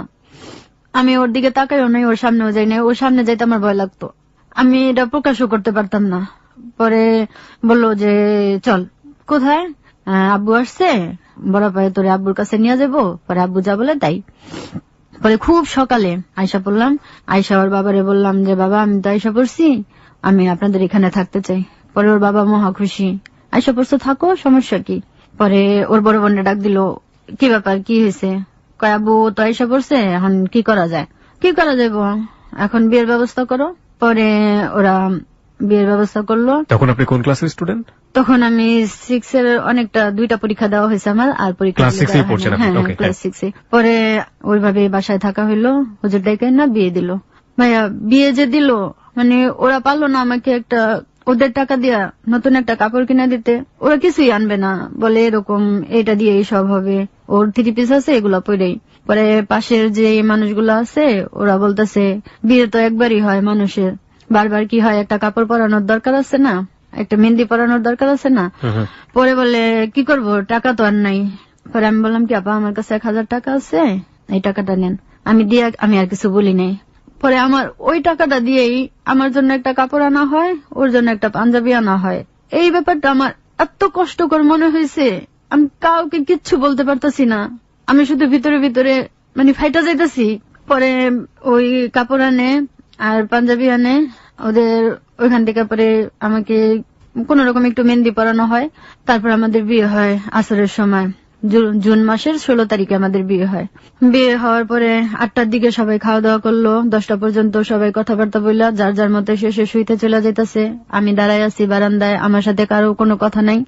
ও তো এখন আমার হাজবেন্ড হয়েছে, তো ও বারান্দায়, ওর বড় ভাই বিয়ে করছে, ও একটা রুম নিয়ে থাকে উনি, আর বড় বোন এক রুমে থাকে, আর আমার শ্বশুর শাশুড়ি এক রুমে থাকে, আর ও থাকতো খোলা বারান্দায়। কেউ আমাকে কিছু বললো না, আমি বারান্দায় দাঁড়ায় আছি, সবাই যার যার মধ্যে রুমে যায় দরজা আটকাই দিল। ও আমাকে বারান্দা থেকে টাইনা ওই খোলা বারান্দার মধ্যে নিয়ে গেল। মানে ওই পরিস্থিতিটাও আমি আজও বলতে পারি না যে আমার জীবনের কি করুণ পরিস্থিতি ওইটা আমি এখনো বলতে পারি না। ওই খোলা বারান্দার মধ্যেই। খোলা বারান্দার মধ্যে মানে খোলা বারান্দার মধ্যে আপনাদের বাসরাত? হ্যাঁ। ওহো, ওকে। আমার খোলা বারান্দার মধ্যে কোনো ঢাকনা নাই, কোনো কিছু নাই, ওটার মধ্যে আমাদের বাসর ঘর হইলো। ও আমাকে কোনো কিছু বললো না, ও ওর মতো করে আমাকে ব্যবহার করলো। আমি কিছু কথা বলতে চাইলাম, ও বলে কিছু বলার দরকার নাই, আমি শুনতে চাই না। রাত্র যখন 2টা কি বলতে চেয়েছিলেন আপনি ওই রাতে ওকে? হয়তো জীবনে কোনোদিন বলা হয়নি, আপনি বলুন আজকে কি বলতে চেয়েছিলেন। আপনার জীবনের প্রথম মানুষ যার কাছে আপনি শুধুমাত্র আপনার শরীর অন্যায়ভাবে ব্যবহার করেছে একজন, সে কারণে আপনি এথিক্যাল পয়েন্ট থেকে তার কাছে এসেছেন। এই এথিক্স এর কতটা যৌক্তিকতা আছে আমরা ঠিক জানি না, তবে অসংখ্য অসংখ্য বাঙালি মেয়ে আছে যারা এরকম প্রান্তিক পর্যায়ে বড় হন এবং যাদের মধ্যে এই ধরনের বিলিফটা আছে। আপনি একটু প্লিজ নিজেকে কন্ট্রোল করুন। হ্যাঁ, আপনি নিজেকে কন্ট্রোল করে একটু বলার চেষ্টা করুন, আমরা একটু শুনি। হ্যাঁ, কারণ আপনার কাছ থেকে আজকে অনেকেই শিখবে। কারণ অনেকে এরকম বিলিভ করেন যে শরীর গেছে মানে হচ্ছে সেটা যাই হোক না কেন, মন থেকে পছন্দ করি আর না করি এই মানুষটার সাথে আমার সারা জীবন থাকতে হবে। আজকে বেস্ট একটা এক্সাম্পল আপনাদের সামনে হাজির করেছি, এবং যারা অনেকে এই ভদ্রমহিলার মতো বিলিভ করেন তারা আলটিমেটলি শেষ কি পরিণতির শিকার হন সেটা আজকে হ্যালো 8920 তে আপনারা জানবেন। ওকে, কি বলতে চেয়েছিলেন আপনি ওই রাতে? তাকে কি বলতে চেয়েছিলেন? আমি বলতে চেয়েছিলাম যে তুমি তো লাস্টের দিকে আমাকে অ্যাভয়েড করতে শুরু করছো, কোনোদিন আমাকে ছাইড়া যাও না, আর আমি ও মন থেকে তোমাকে গ্রহণ করতে চাই। আমি ওই কথাটাই বলতে চাইছিলাম যে আপনার কখনো বলা হয়নি? না, আমি এখনো বলি নাই। ওকে ফাইন, তারপর কি হলো? আপনি শুধু স্টোরিগুলো বলুন আমাদেরকে, একের পর এক কি হয়েছে। তারপরে আমাদের সংসার জীবন শুরু হয়, আমরা ওই বারান্দাতেই থাকা শুরু করি। তারপরে ও কাজে যায় না, ওর কাজ একদম টোটালি বন্ধ হয়। এরপর থেকে ওদের পরিবারের দিক থেকেও আমার উপরে অনেক অত্যাচার শুরু হয়। আমাকে কখনো কোনো কাজ নিয়ে ওরা কোনো খুদ ধরতে পারে নাই, কোনো কিছুই করতে পারে নাই। এর জন্য ওরা আমাকে বকাবকি করতে পারতো না, কিন্তু ওর কাজ করা না নিয়ে আমাকে খুব গালাগালি করতো, ঠিক মতো খাইতে দেওয়া হইতো না। এক পর্যায়ে আমার ছেলে পেটে এসে সময়টা খুব কষ্টকর কাটে, ঠিক মতো খাওয়া দাওয়া নাই, মানে অনেক ঝামেলায় এই টর্চারিং করতেছে, এই কথা বলতেছে, ওই কথা বলতেছে, ও কাজ করে না, ওর বউরে দিয়া কাজ করে পোষায় নিবা, তারপরে ও কাজে যায় না। আমি বললাম যে দেখো কাজ করো না, এখন এরকম বলতেছে, তোমার বাবা বলতেছে 2 জনকে খাওয়াবো নাকি। তারপরে ওর বাবা আমাদের আলাদা করে দেয়, দেওয়ার পরেও ও কাজ করে না। আমি আমাদের বাড়িতে যাই, বাড়িতে যে সেলাই মেশিন আনি আম্মার কাছ থেকে। আমাদের বাড়িতে যেমনি হোক একটা মিল হয়েছে, হওয়ার পরে আমার আম্মা ওরে কাপড় চোপড় দেয়, আমাকে গলার চেন কিনে দেয়, কানের জিনিস কিনে দেয়, মানে মোটামুটি আমার আম্মা যত যা পারছে দিছে। আমি সেলাই মেশিন আনি, আইনা সেলাই মেশিনে কাজ করি। ও টোটালি কাজ করে না, 1-2 বার কাজ করলে তারপরে আবার 2-3 মাস বসে থাকে। এরকম করে চলতে চলতে আমার বড় ছেলে তখন হবে, খুব ব্যথা। 3 দিনের পরে আমার বড় ছেলে হয়, তারপরে আমার আম্মা আমাকে নিয়ে বাড়িতে চলে যায়। এইভাবেই জীবন চলতে থাকে, ঠিক মতো ও আর কাজই করে না। তারপরে আমি 3 মাস পরে আমার ছেলেকে নিয়ে আবার শ্বশুর বাড়িতে আসি, একসাথেই খাওয়া দাওয়া। তো ওদের বাড়ি থেকে আমাকে ঠিক মতো খাবার দেওয়া হয় না, তো আমার ছেলে দুধ পায় না। এর জন্য আমার ছেলে খুব কান্নাকাটি করে। বাড়িতে 3 মাস থাকছি তখন কোনো কান্নাকাটি ছিল না, কিন্তু এখন ওর শুধু আমাশা পায়খানা হয় আর দুধ পায় না, খালি সারাদিন চিৎকার পারে। ওর কাজ করে না দেখে আমার শ্বশুর আবারও আমাদের আলাদা করে দেয়। কি কাজ করতে এমনিতে এসে? ও আমার শ্বশুরের সাথে ট্রাকে হেল্পারি করতো। আচ্ছা। তো কাজ করে না, এর জন্য আবারও আলাদা করে দেয়, যে আলাদা করলে ও কাজ করবে। তা আমি ওই যে সেলাই মেশিনে কাজ করি, টেলার্স এর দোকান থেকে কাজ আই না, বাসায় বসে বসে করি। তারপরে ছেলেটা খুব অসুস্থ, আমি কাজও করতে পারি না। ওরা আর আমাকে কাজ আনলে ঠিক মতো দিতে পারতাম না, এর জন্য ওরাও আমাকে আর কাজ দেয় না। তখন এই যে বুঝাইতে থাকি কাজ করো, এখন বাচ্চাটার জন্য কাজ করো, বাচ্চাটার এরকম কষ্ট হইতাছে, ও কিছুই শোনে না, হ্যাঁ হ্যাঁ করবো, বাস এই পর্যন্তই। এমন একটা সময় যায় আমি একটানা 2 দিন 3 দিন করে না খেয়ে থাকি, মাঝখানে একদিন দুপুরে খাইতে পাই। আমার শাশুড়ি ওকে ডাইকা নিয়া চুরি করে ভাত খাওয়ায় দেয়, ও খায়া আইসা পড়ে, আমার দিকে কখনো ফিরাও তাকায় না। তো আসলে আমি আমার জ্বালানা খুলে দেখি ও ভাত খাইতেছে আর এদিক ওদিক তাকাইতেছে, আমি দেখি কিনা। আমার এত কষ্ট লাগে, আমি কখনো মুখ ফুটা কিচ্ছু বলতাম না, কোনোদিন কোনো অভিযোগ করতাম না। পরে ও ভাত খায় আইসা পড়ছে, ওই দিন আমার একদম নিজ চোখে দেখা। একটা খালি পেটে থাকা মানুষ, একটা পেট ভরা মানুষ, ও মানে আমার সাথে সম্পর্কটা প্রতিদিন ওর চলতো। আমার কষ্ট হইতেছে না কি হইতেছে ও এটা বুঝতো না। ওই দিন যেদিন আমি ওই দিন 3 দিন একটানা পানির ওপরে, আমার কোনো খাবার নাই, কোনো খাবারের ব্যবস্থা ও করে না। ও আসে ঘুরে চলে যায়, আমি বলি যে আমার খুব ক্ষুধা লাগছে, ক্ষুধা লাগলে আমি কি করব, কয়া ঘরে থেকে বাইরে হয়ে চলে যেত। ঘরে আসলেই প্যান প্যান, এর জন্য ভয়তে কথাও বলতাম না। যদি বলতাম আমার ক্ষুধা লাগছে, এত চিল্লাচিল্লি করতো, ওর মা ওর বোন সবাই এসে আমাকে গালাগালি করতো, কান পড়া দেশ, এখনই কান পড়া শুরু হয়ে গেছে, আলাদা করে দিছি না, এখন খাইতে পারোস না, মানে খুব। এর জন্য ভয়তে কিছুই বলতাম না। তো ওই দিন খাইয়া আসছে, আসার পরে আমার সামনে ও আইসা আমারে ধরতেছে। পরে আমি সরে গেছি যে আমি যে আজকে 3 দিন যাবত না খাওয়া, শুধু পানির উপরে আছি, তোমার কি মনে হয়? কই কো আমি কি খাইছি? আমিও তো না খাওয়া। না খাওয়া মানে আমি তো দেখলাম তুমি ভাত খাইছো। ও দেখা ফেলাইছো? দেখলে তো দেখছোই, আমি খাবো না, তোমার জন্য কি আমি না খাইয়া থাকুম নাকি? তো আমার খাবার কই? তোমার খাবার তুমি গুছায় নাও। আমি আর কিছু বলি নাই। পরে গেছে, এরকম করতে করতে ওই বাসা থেকেও আমাদের আলাদা হয়ে যাওয়া হয়। ও বলতেছে ও আর কাজ করবে না, পরে আমাকে বাড়িতে পাঠিয়ে দিবে, আমার মার বাড়িতে। তো আমি বলতেছি আমি যাবো না, আমি এখানে টুকিটাকি করে কাজ করে আমি যেভাবে পারি চলবো। ও বলে না, এখানে থাকতে পারবা না, এখানে ভাড়া লাগবে, আমি ভাড়া টাড়া দিতে পারবো না, আর তোমারটা তুমি বুঝবে, আমি মার সাথে থাকুম, আমি থাকবো না এখানে। পরে কি আর করা, ও ভ্যান ট্যান করে দেয়, আমি সবকিছু নিয়ে আমাদের বাড়িতে চলে যাই। মার কাছে যাওয়ার পরে থাকলাম একটানা 3 মাস। 3 মাস পরে আমার ছেলেটা একটু হাঁপুড় দেয়। আজকে যেমন ওর জন্মদিন, আমার ছেলেটারে কখনো ও 2 টাকা দিয়ে কোনো কিছু কিনা খাওয়াইতো না, আর একটা দুধও কিনতে পারতো না। আমার বাড়ি থেকে আমার মা দিয়া যেত সবকিছু। আমার মা আমাদের সাথে মিল হওয়ার পর থেকেই আমার মা আমাকে টানা শুরু করছে। পরে আমার মা আমাকে অনেক নেওয়ার চেষ্টা করছে, কিন্তু আমি যাই নাই। আমি মনে মনে আমার প্ল্যান ছিল যে আমার ছেলেটা বড় হোক, তখন তো আমাকে কেউ কোনো জায়গায় নিয়ে বিয়ে দিতে পারবে না, আমি ছেলেটাকে নিয়ে জীবন কাটাই দিতে পারবো। এরকম আমার সবসময় প্ল্যান ছিল যে আমার একটা বাচ্চা হইলে, ও একটু বড় হইলে তখন আমি আলাদা হয়ে যাবো ওর কাছ থেকে। ওরা কখনো আমি এটা বুঝতে দিই নাই। বাড়িতে গেছি পরে 3 মাস পরে, এই শনিবারে আমার ছেলের জন্মদিন গেছে, তার পরের শনিবারে আমার ছেলেটা পানিতে পড়ে মারা যায়। ও মাই গড! কিভাবে পানিতে পড়লো? আমাদের বাড়িতে একটা পুষ্করণী ছিল, ওই পুষ্করণীর সামনে খুব গাছগাছালা ছিল, তো ওগুলা থেকে সাপটা আসতো। তো আমার আম্মা ওই দিন জঙ্গলটা পরিষ্কার করে ফেলছে। 3-4 মিনিটের ব্যবধানে আমার ছেলেটা আপুর দিয়ে ওই পুষ্করণীর সামনে চলে গেছে। যায়া কিভাবে কি হয়েছে জানি না, পরে হসপিটালে নিয়ে যাওয়ার পরে ডাক্তাররা বলতেছে ওর গেটিটা ভাঙ্গা গেছে। এখন কি হয়েছে এটা সেটা কেউ বলতে পারে না। আর এইদিকে খুব কালো দাগ ছিল গালের এই সাইডটাতে। আমি যে ছেলেটাকে নিয়ে সব বলেছিলাম, আমার একটাই আশা ছিল আমার ছেলেটা একটু বড় হোক, আমি কাজে লেগে যাবো, যে কোনো জায়গায় আমি কাজে লেগে যাব, আমি ওর আশা করব না। কিন্তু আমার ওই ছেলেটা পানিতে পড়ে মারা গেল। পরে আমার আম্মা বলতেছে তোর আর যাইতে হইব না, যা দেখার তো দেখে নিছস, মানুষের জীবনে এরকম হয় না।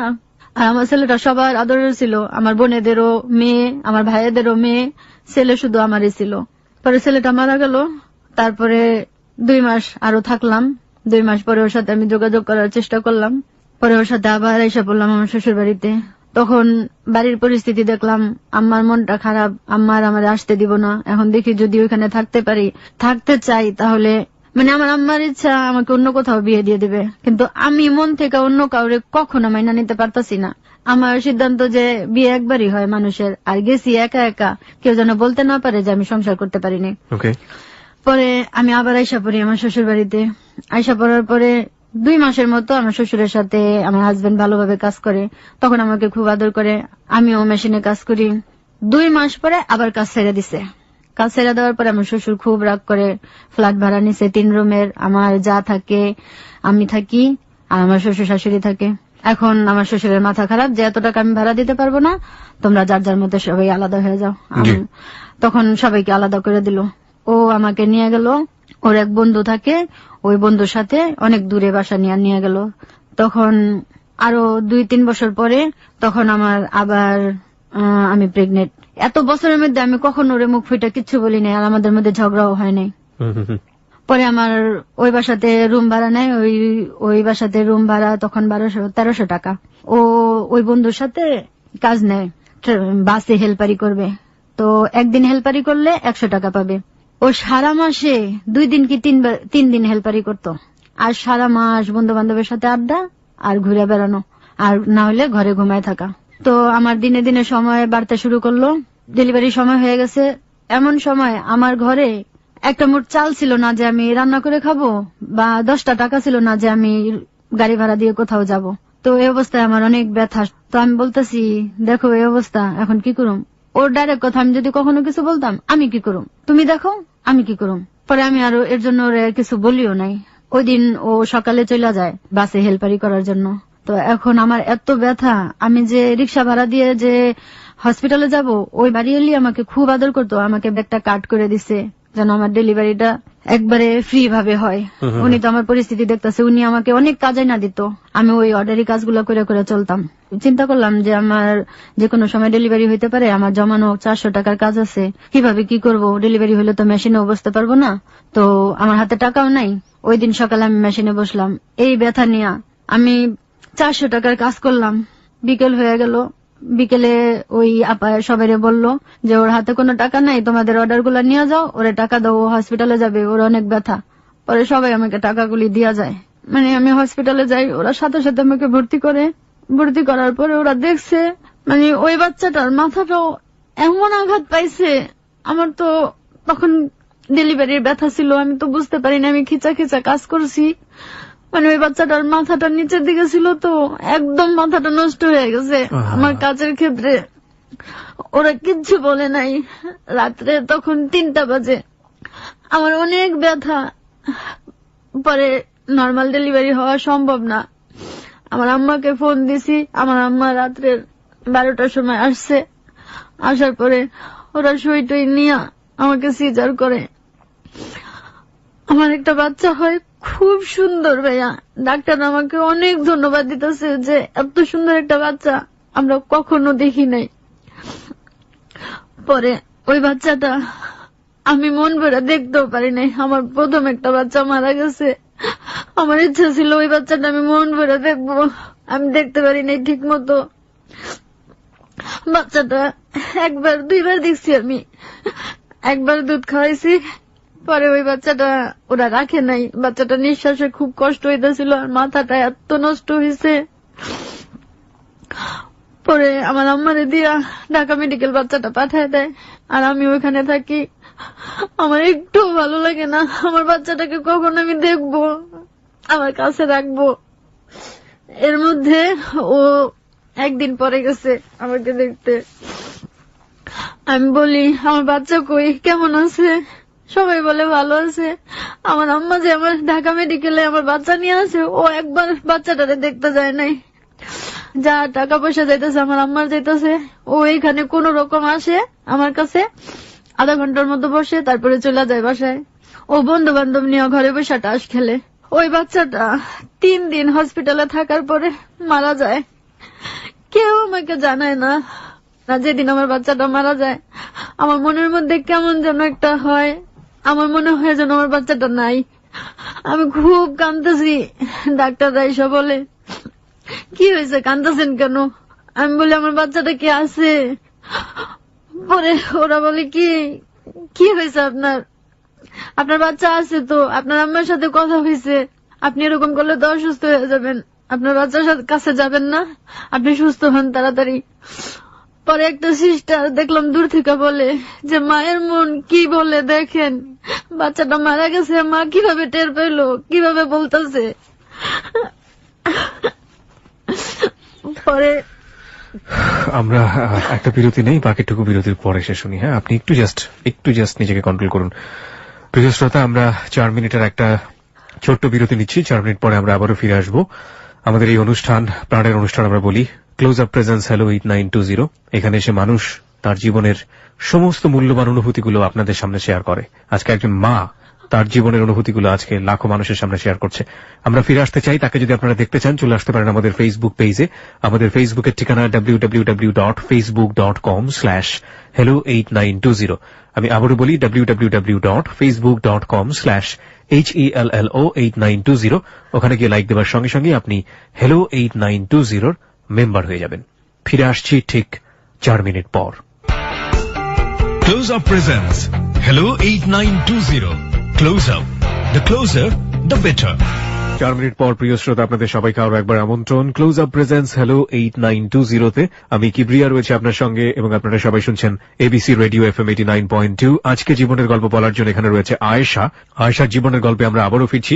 এই ফাঁকে আপনাদেরকে বলে নেই, আয়েশার মতো যদি আপনিও আপনার জীবনের গল্প হ্যালো 8920-তে বলতে চান, সেক্ষেত্রে আমাদেরকে ফোন করে আপনার জীবনের গল্পের মূল বিষয়টি খুব সংক্ষিপ্ত করে বলতে হবে। আমাদের ফোন নাম্বারটি হচ্ছে 91156668। আমি আবারও বলি 91156668, কিংবা আরেকটি নাম্বার রয়েছে 0961389282। আমি আবারও বলছি 0961389282। এছাড়া চাইলে আপনি ফেসবুকেও যোগাযোগ করতে পারেন। আমাদের ফেসবুকের ঠিকানা facebook.com/hello8920। আরো একবার বলছি facebook.com/HELLO8920। ওখানে গিয়ে লাইক দেওয়ার সঙ্গে সঙ্গে আপনি হেলো 8920 মেম্বার হয়ে যাবেন।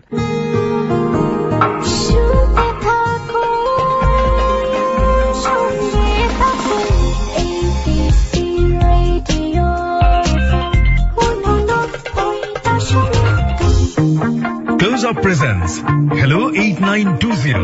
Close Up. The closer, the better.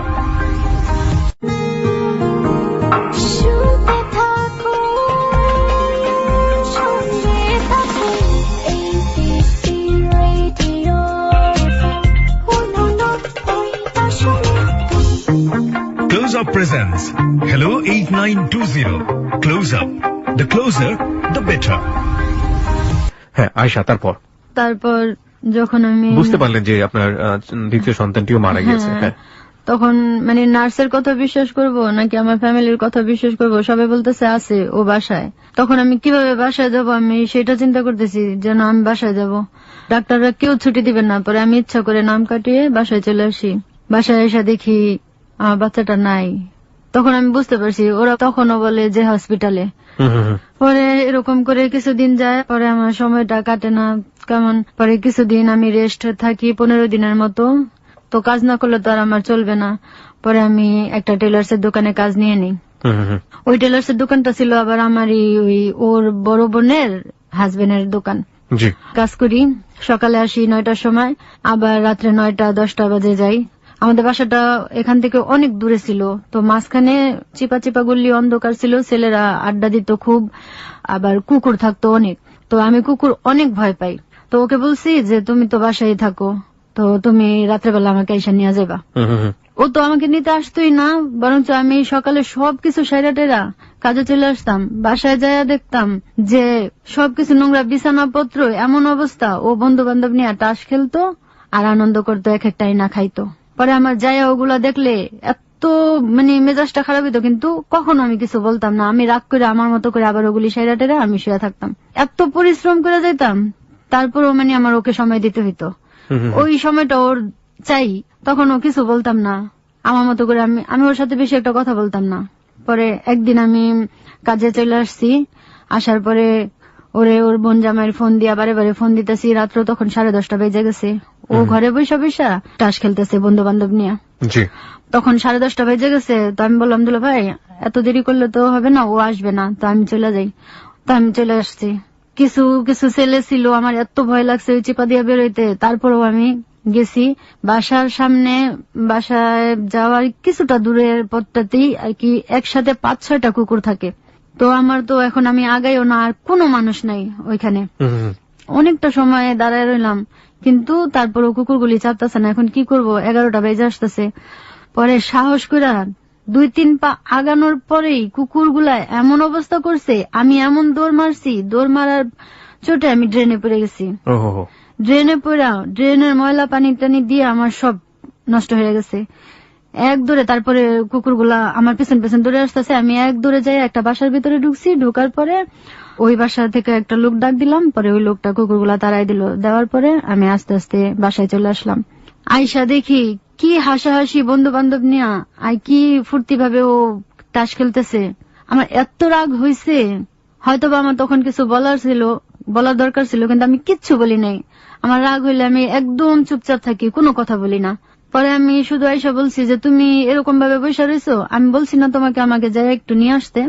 ও আমাকে দেখা হাসতেছে, ও হাসতে হাসতে শেষ হয়ে যেতেছে। পরে ওর বন্ধু বান্ধব আসিল 10-12 জন। একজন ছিল যে আমাকে ছোটবেলা থেকে বোন বোন বলতো, আমাদের পাশাপাশি বাসা ছিল। উনি ওরে ধমক দিছে যে তুই হাসতেছস, তুই দেখছিস ওর অবস্থাটা কি? আর ঠিকই তো, ও কাজ করে, যেহেতু তুই বাসায় থাকস, তুই তো আমাদের বলস নাই যে ওরে নিয়ে আসার কথা। তুই ওরে নিয়ে আসলেই তো পারস, ও কাজও করবো আবার নিয়ে আসতেও পারবি না, তুই আজেরা বসে থাকস। পরে ও বলে কি যে আজেরা কথা বলিস না, যা, একে তো এমনিতে এই অবস্থা, আর মধ্যে এই অবস্থা করতেছে।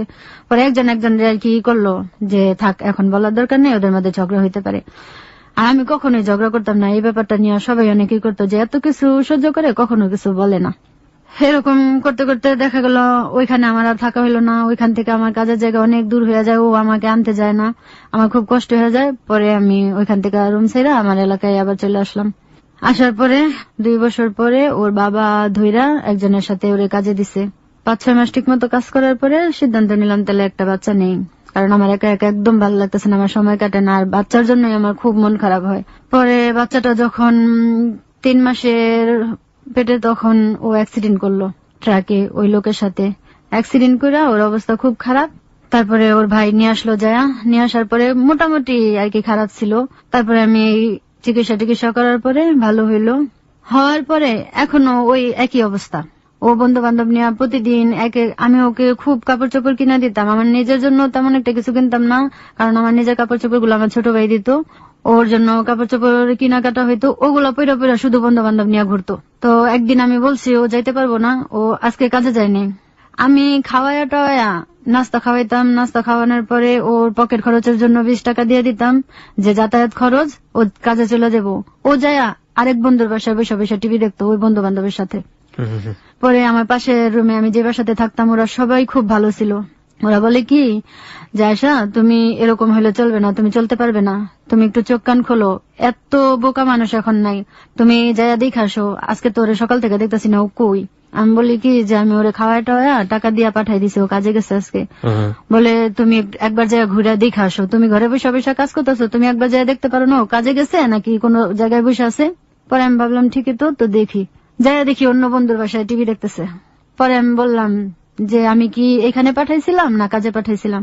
ও ও বলে যাব, কাজে যাওয়ার সময় হলে যাব, সমস্যা কি, আমি ছবিটা দেখে নি। পরে আমি আর কিছু বলি না, আমি বাসায় এসে পড়ছি।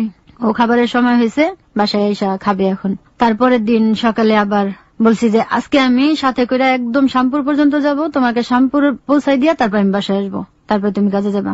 পরে ঠিকই আমি একদম ওই পর্যন্ত গেছি, যায় ওরে কাজে উঠাই দিয়া তারপরে আসছি। ওই দিন কাজ করে আসছে 150 টাকার, ওরে ওই পর্যন্ত দিয়ে আসা লাগতো, না হলে অন্য কোনো কোথাও যায় বসে থাকতো। তো এরকম করে কয়দিন পরে একদিন একজনের এক বন্ধু বান্ধব, অনেকগুলো বন্ধু বান্ধব যাবে ওইখানে, খুব নেশা টেশার অবস্থা, মানে আমি একজন থেকে খবর পাইছি। পরে বলছি যে ওইখানে যাইবা না, ও যাবে, খুব ভালো কাপড় টাপড় পইরা। পরে মিথ্যা কথা বললা ও চলে গেছে ওইখানে। পরে আমি টের পাইছি, তখন আমার শেষ বেবিটা 6-7 মাস। পরে আমি ওইখানে গেছি, বলে আমি সায়দাবাদ আছি। পরে আমি বলি ওইখানেই থাকবো, আমি এখন আসতেছি। পরে আমার এক ছোট ভাইকে নিয়ে গেলাম, যাই দেখি ওখানে নাই। পরে ওইখানে দাঁড়ায় ফোন দিছি, তুমি কই? বলে আমি তো সায়দাবাদ। আমি কই সায়দাবাদ কোন জায়গায় আছো? বলে আমি সায়দাবাদ ওইখানেই আছি। আমি বলে আমি ওইখানে দাঁড়ানো, কোথায় আছো? আমার সামনে আসো। পরে মানে অবাক হয়ে গেছে, রাত্র তখন 11টা বাজে, যে এই অবস্থায় তুমি এইখানে আসছো। ও বলে বাসায় যাও, আমি আসতেছি, আমি তোমার সাথে নিয়ে বাসায় যাব। ওই আমার বাসার মানুষরাও বলছে, সবাই বলতো, সবাই আমাকে ভালো বুদ্ধি দিত। আর আমার মুরব্বী যারা ছিল সবাই বলতো তুমি ওর কাছ থেকে চলে যাও, তুমি ওর সাথে থেকে জীবন কাটাতে পারবে না, আমরা বুড়ো হয়েছি, দিন দুনিয়া দেখছি, ওর কখনো তুমি মানুষ করতে পারবে না, খামাখা তুমি চেষ্টা করতেছো। পরে ও আসে নাই, আমি ওই ছোট ভাইরে নিয়ে চলে আসা পড়ছি। ও আসার পরে আমি আর কিছু বলি নাই। পরের দিন আমি বলতেছি কেন ওইখানে গেছে, আমি এরকম কথা, আমি কখনো ওই ফার্স্ট আমাদের ঝগড়া লাগে, আমি মুখ খুলি ওই ফার্স্ট।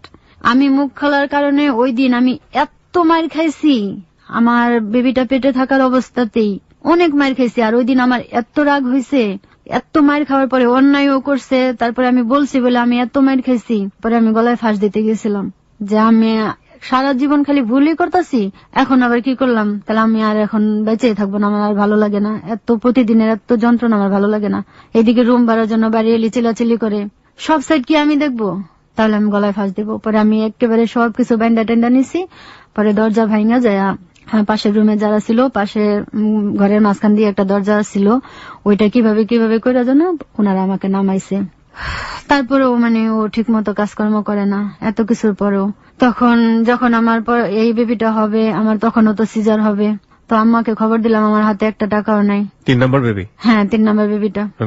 আর ওই সময়গুলোতে এই 6-7 বছরে আমার ওই ভাইয়েরা, আগে যে ভাইয়েরা একটু অন্যরকম ছিল, ওরা খুব ভালো হয়ে গেছে। আমার আম্মার কাছে মাপটাপ চাইছে, এখন আমার আম্মাকে সারা কিছু বুঝে না, আর আমাকেও খুব টানে, সবার সাথে এই সবার রিলেশন খুব ভালো। পরে ওই মেজো ভাই আমার সিজারের জন্য টাকা দিল, ওর বাবার কাছে টাকা চাইছিলাম, ওর বাবা দিবে না, ওর ভাইয়ের কাছে চাইছিলাম, তাদের কাছেও টাকা নাই। আমি তো জানি আমার ফ্যামিলি আমাকে দিবে, তারপরেও আমি ওদের কাছ থেকে চাইছি। পরে ওরা টাকাটা পয়সা দিল না, পরে আমার 3 নাম্বার বেবিটা হইলো। পরে আমার অনেক ব্লাডের দরকার, ব্লাড পাওয়া যাইতেছে না, বাসা থেকে ফোন করলো, ও বন্ধু বান্ধব নিয়েই আছে হসপিটালে, আমার আম্মা আর আমি, আমাদের দেখতেও যায় না।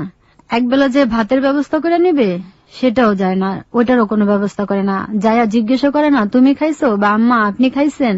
ও ওর মধ্যে যায়, 10-15 মিনিট থাকে, চলে আসা পরে। পরে আমার আম্মা শুধু বলে যে কি নিয়ে তুই জীবন কাটাইতেছস, ওর কোনো টান আছে তোর প্রতি? আমি শুধু তাকায় থাকি, আমার আম্মা বুঝতে পারে আমি কষ্ট পাই, তারপর আর কিছু বলে না। পরে বেবিটা হওয়ার পরে আমার অনেক ব্লাডের দরকার, ওদেরকে বলা হয়, ওরা ব্লাড কারো কাছ থেকে জোগাড় করতে পারে না। এদিকে মা তো টাকা পয়সা খরচ করছে, মায়ের কাছে আর টাকা নাই। পরে আমার রুমে একটা টিভি ছিল, ওরা বলে ওই টিভিটা ও বিক্রি করে দেয়, ওইটা দিয়ে ব্লাড কিনা। পরে আমাকে ব্লাড দেওয়া হয়েছে নাকি আমার আর অতটুকু খেয়াল নাই, আমার তো কোনো হুঁশ ছিল না। পরে বাসায় আসি, আসার পরে বাজারের কোনো টাকা পয়সা নাই, আমি যে ওষুধ খাবো, আমার 2টা সিজার হয়েছে, আমি মাত্র 3 দিন করে ওষুধ খাইছি, আর ওষুধ খাওয়া হয় না, যেখানে 3 মাস খাইতে হয়, 1 মাস খাইতে হয়, আমি ওরকম ওষুধ খাইতে পারিনি। বাসায় আসার পরে আমার আম্মা বাজার টাজার করে দিয়ে যায়, আর আমার হাতে টাকা দিয়ে যায়। 15 দিন যাওয়ার পরে আবার আমার মেশিনে বসতে হয়, কাজ করতে হয়।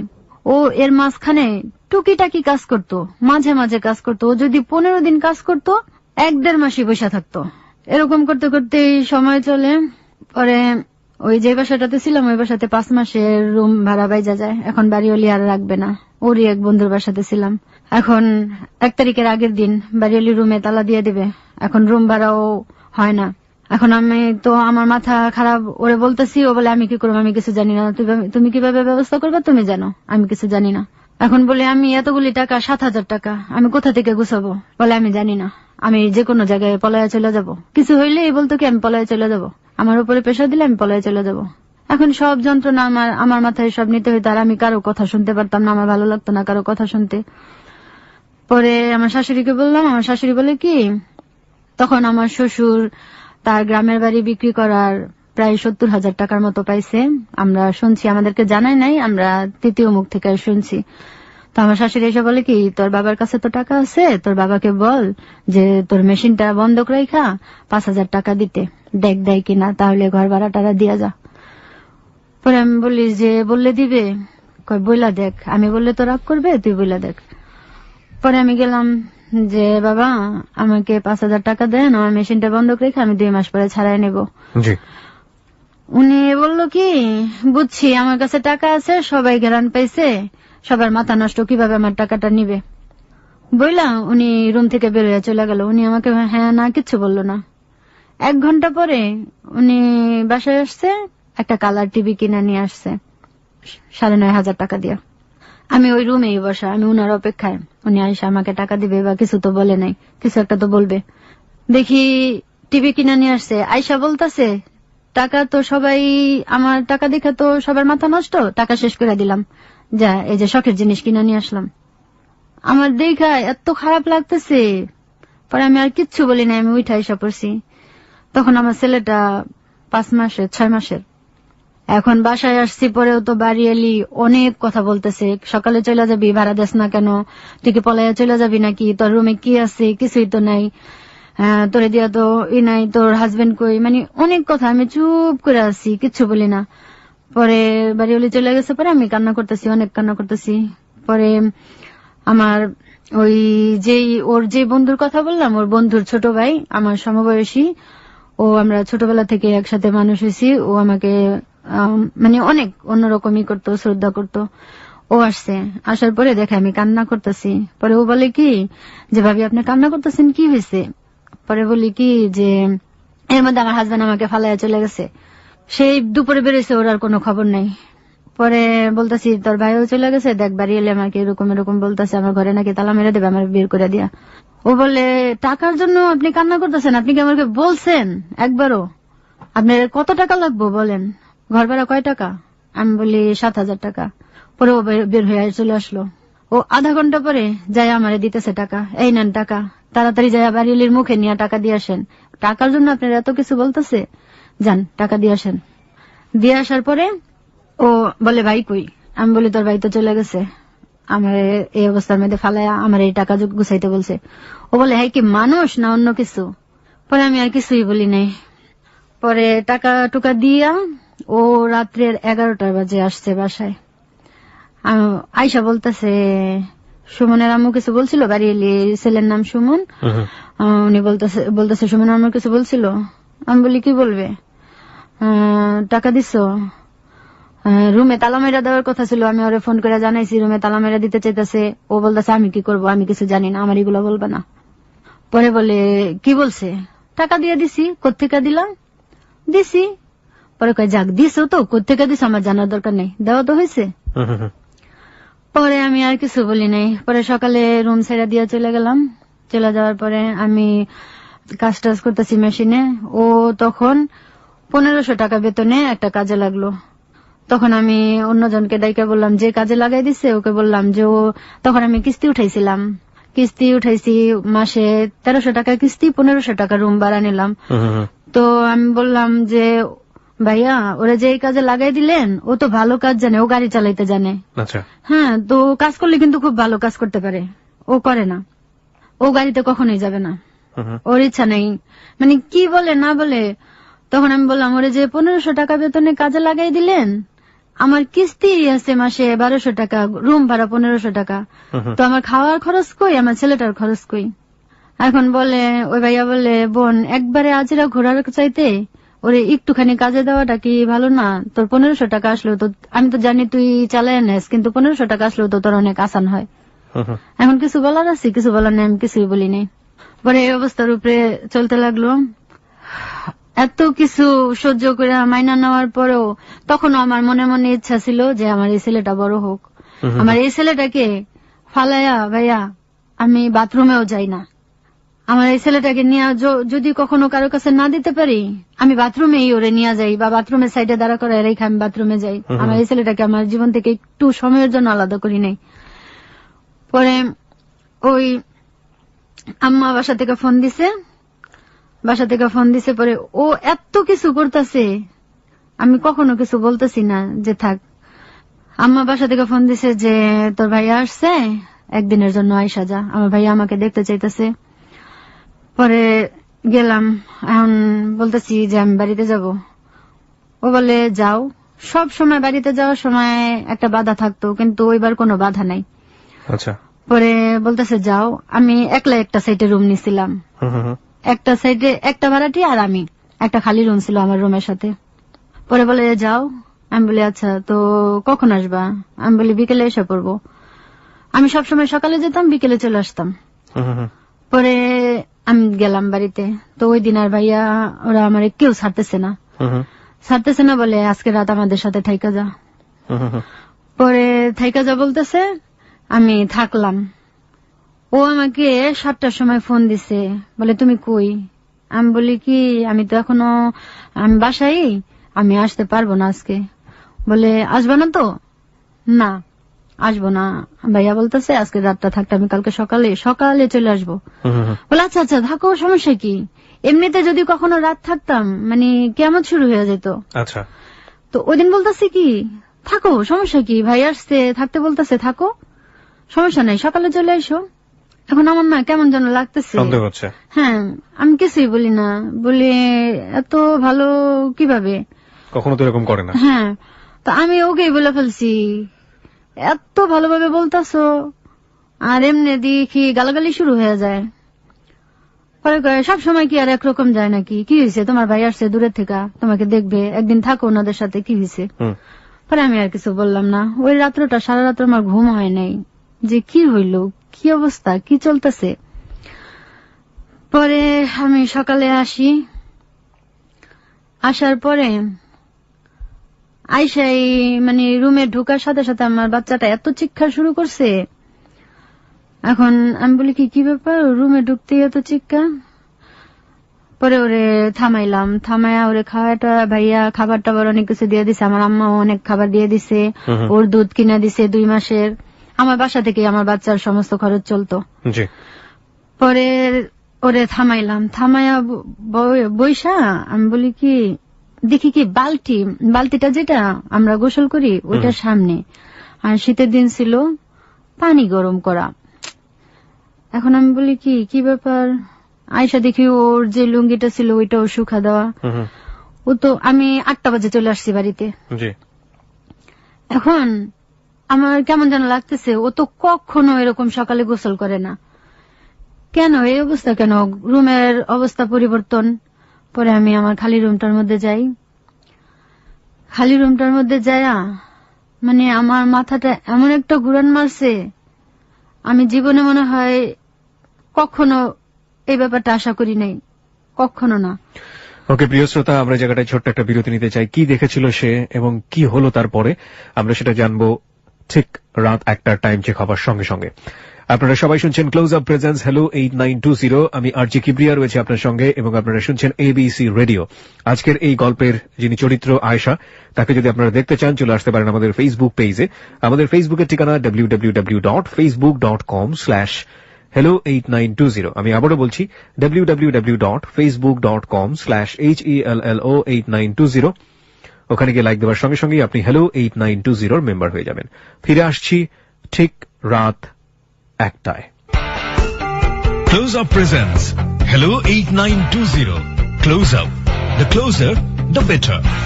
সময় এখন রাত 1টা। আপনারা সবাই শুনছেন আয়েশার জীবনের গল্প ক্লোজ আপ প্রেজেন্স হ্যালো 8920-তে। আমি কিবরিয়া রয়েছে আপনার সঙ্গে এবং এবিসি রেডিওই আপনারা শুনছেন। আমরা আয়েশার কাছে ফিরে যেতে চাই, আর আয়েশাকে যারা দেখতে চেয়েছেন বারবারই বলছেন তাদেরকে বলি ফেসবুকে চলে আসার জন্য। আমাদের ফেসবুকের ঠিকানা www.facebook.com/hello8920। আমি আরো একবার বলছি www.facebook.com/HELLO8920 ওখানে গিয়ে লাইক দেওয়ার সঙ্গে সঙ্গেই আপনারা হ্যালো 8920 মেম্বার হয়ে যাবেন। হ্যাঁ আয়শা, তারপর কি হলো? তারপর যখন নাকি আমি ওখানে ওই খালি রুমটাতে গেলাম, যাওয়ার পরে দেখলাম মানে আমার ব্যবহার করা জিনিসগুলা পড়ে আছে। তারপরে একটা মেয়ে আনার পরে মানে একজন মানুষকে ব্যবহার করলে যে জিনিসগুলা থাকে ওগুলা পড়ে আছে।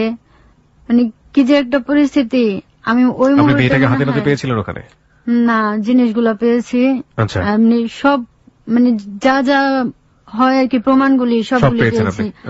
মানে ওগুলা দেখার পরে এত হয়েছি, অবাক হয়েছি, যা ধারণা করার বাইরে। যে এই ব্যাপারটা অন্তত হয়তো বা আমি আশা করি নাই কখনোই। পরে ওগুলো আমি আর ধরিও নাই। এখন আমার মাথায় এত খারাপ হয়েছে। পরে আমি পাশের রুমের মহিলাটাকে ডাক দিলাম।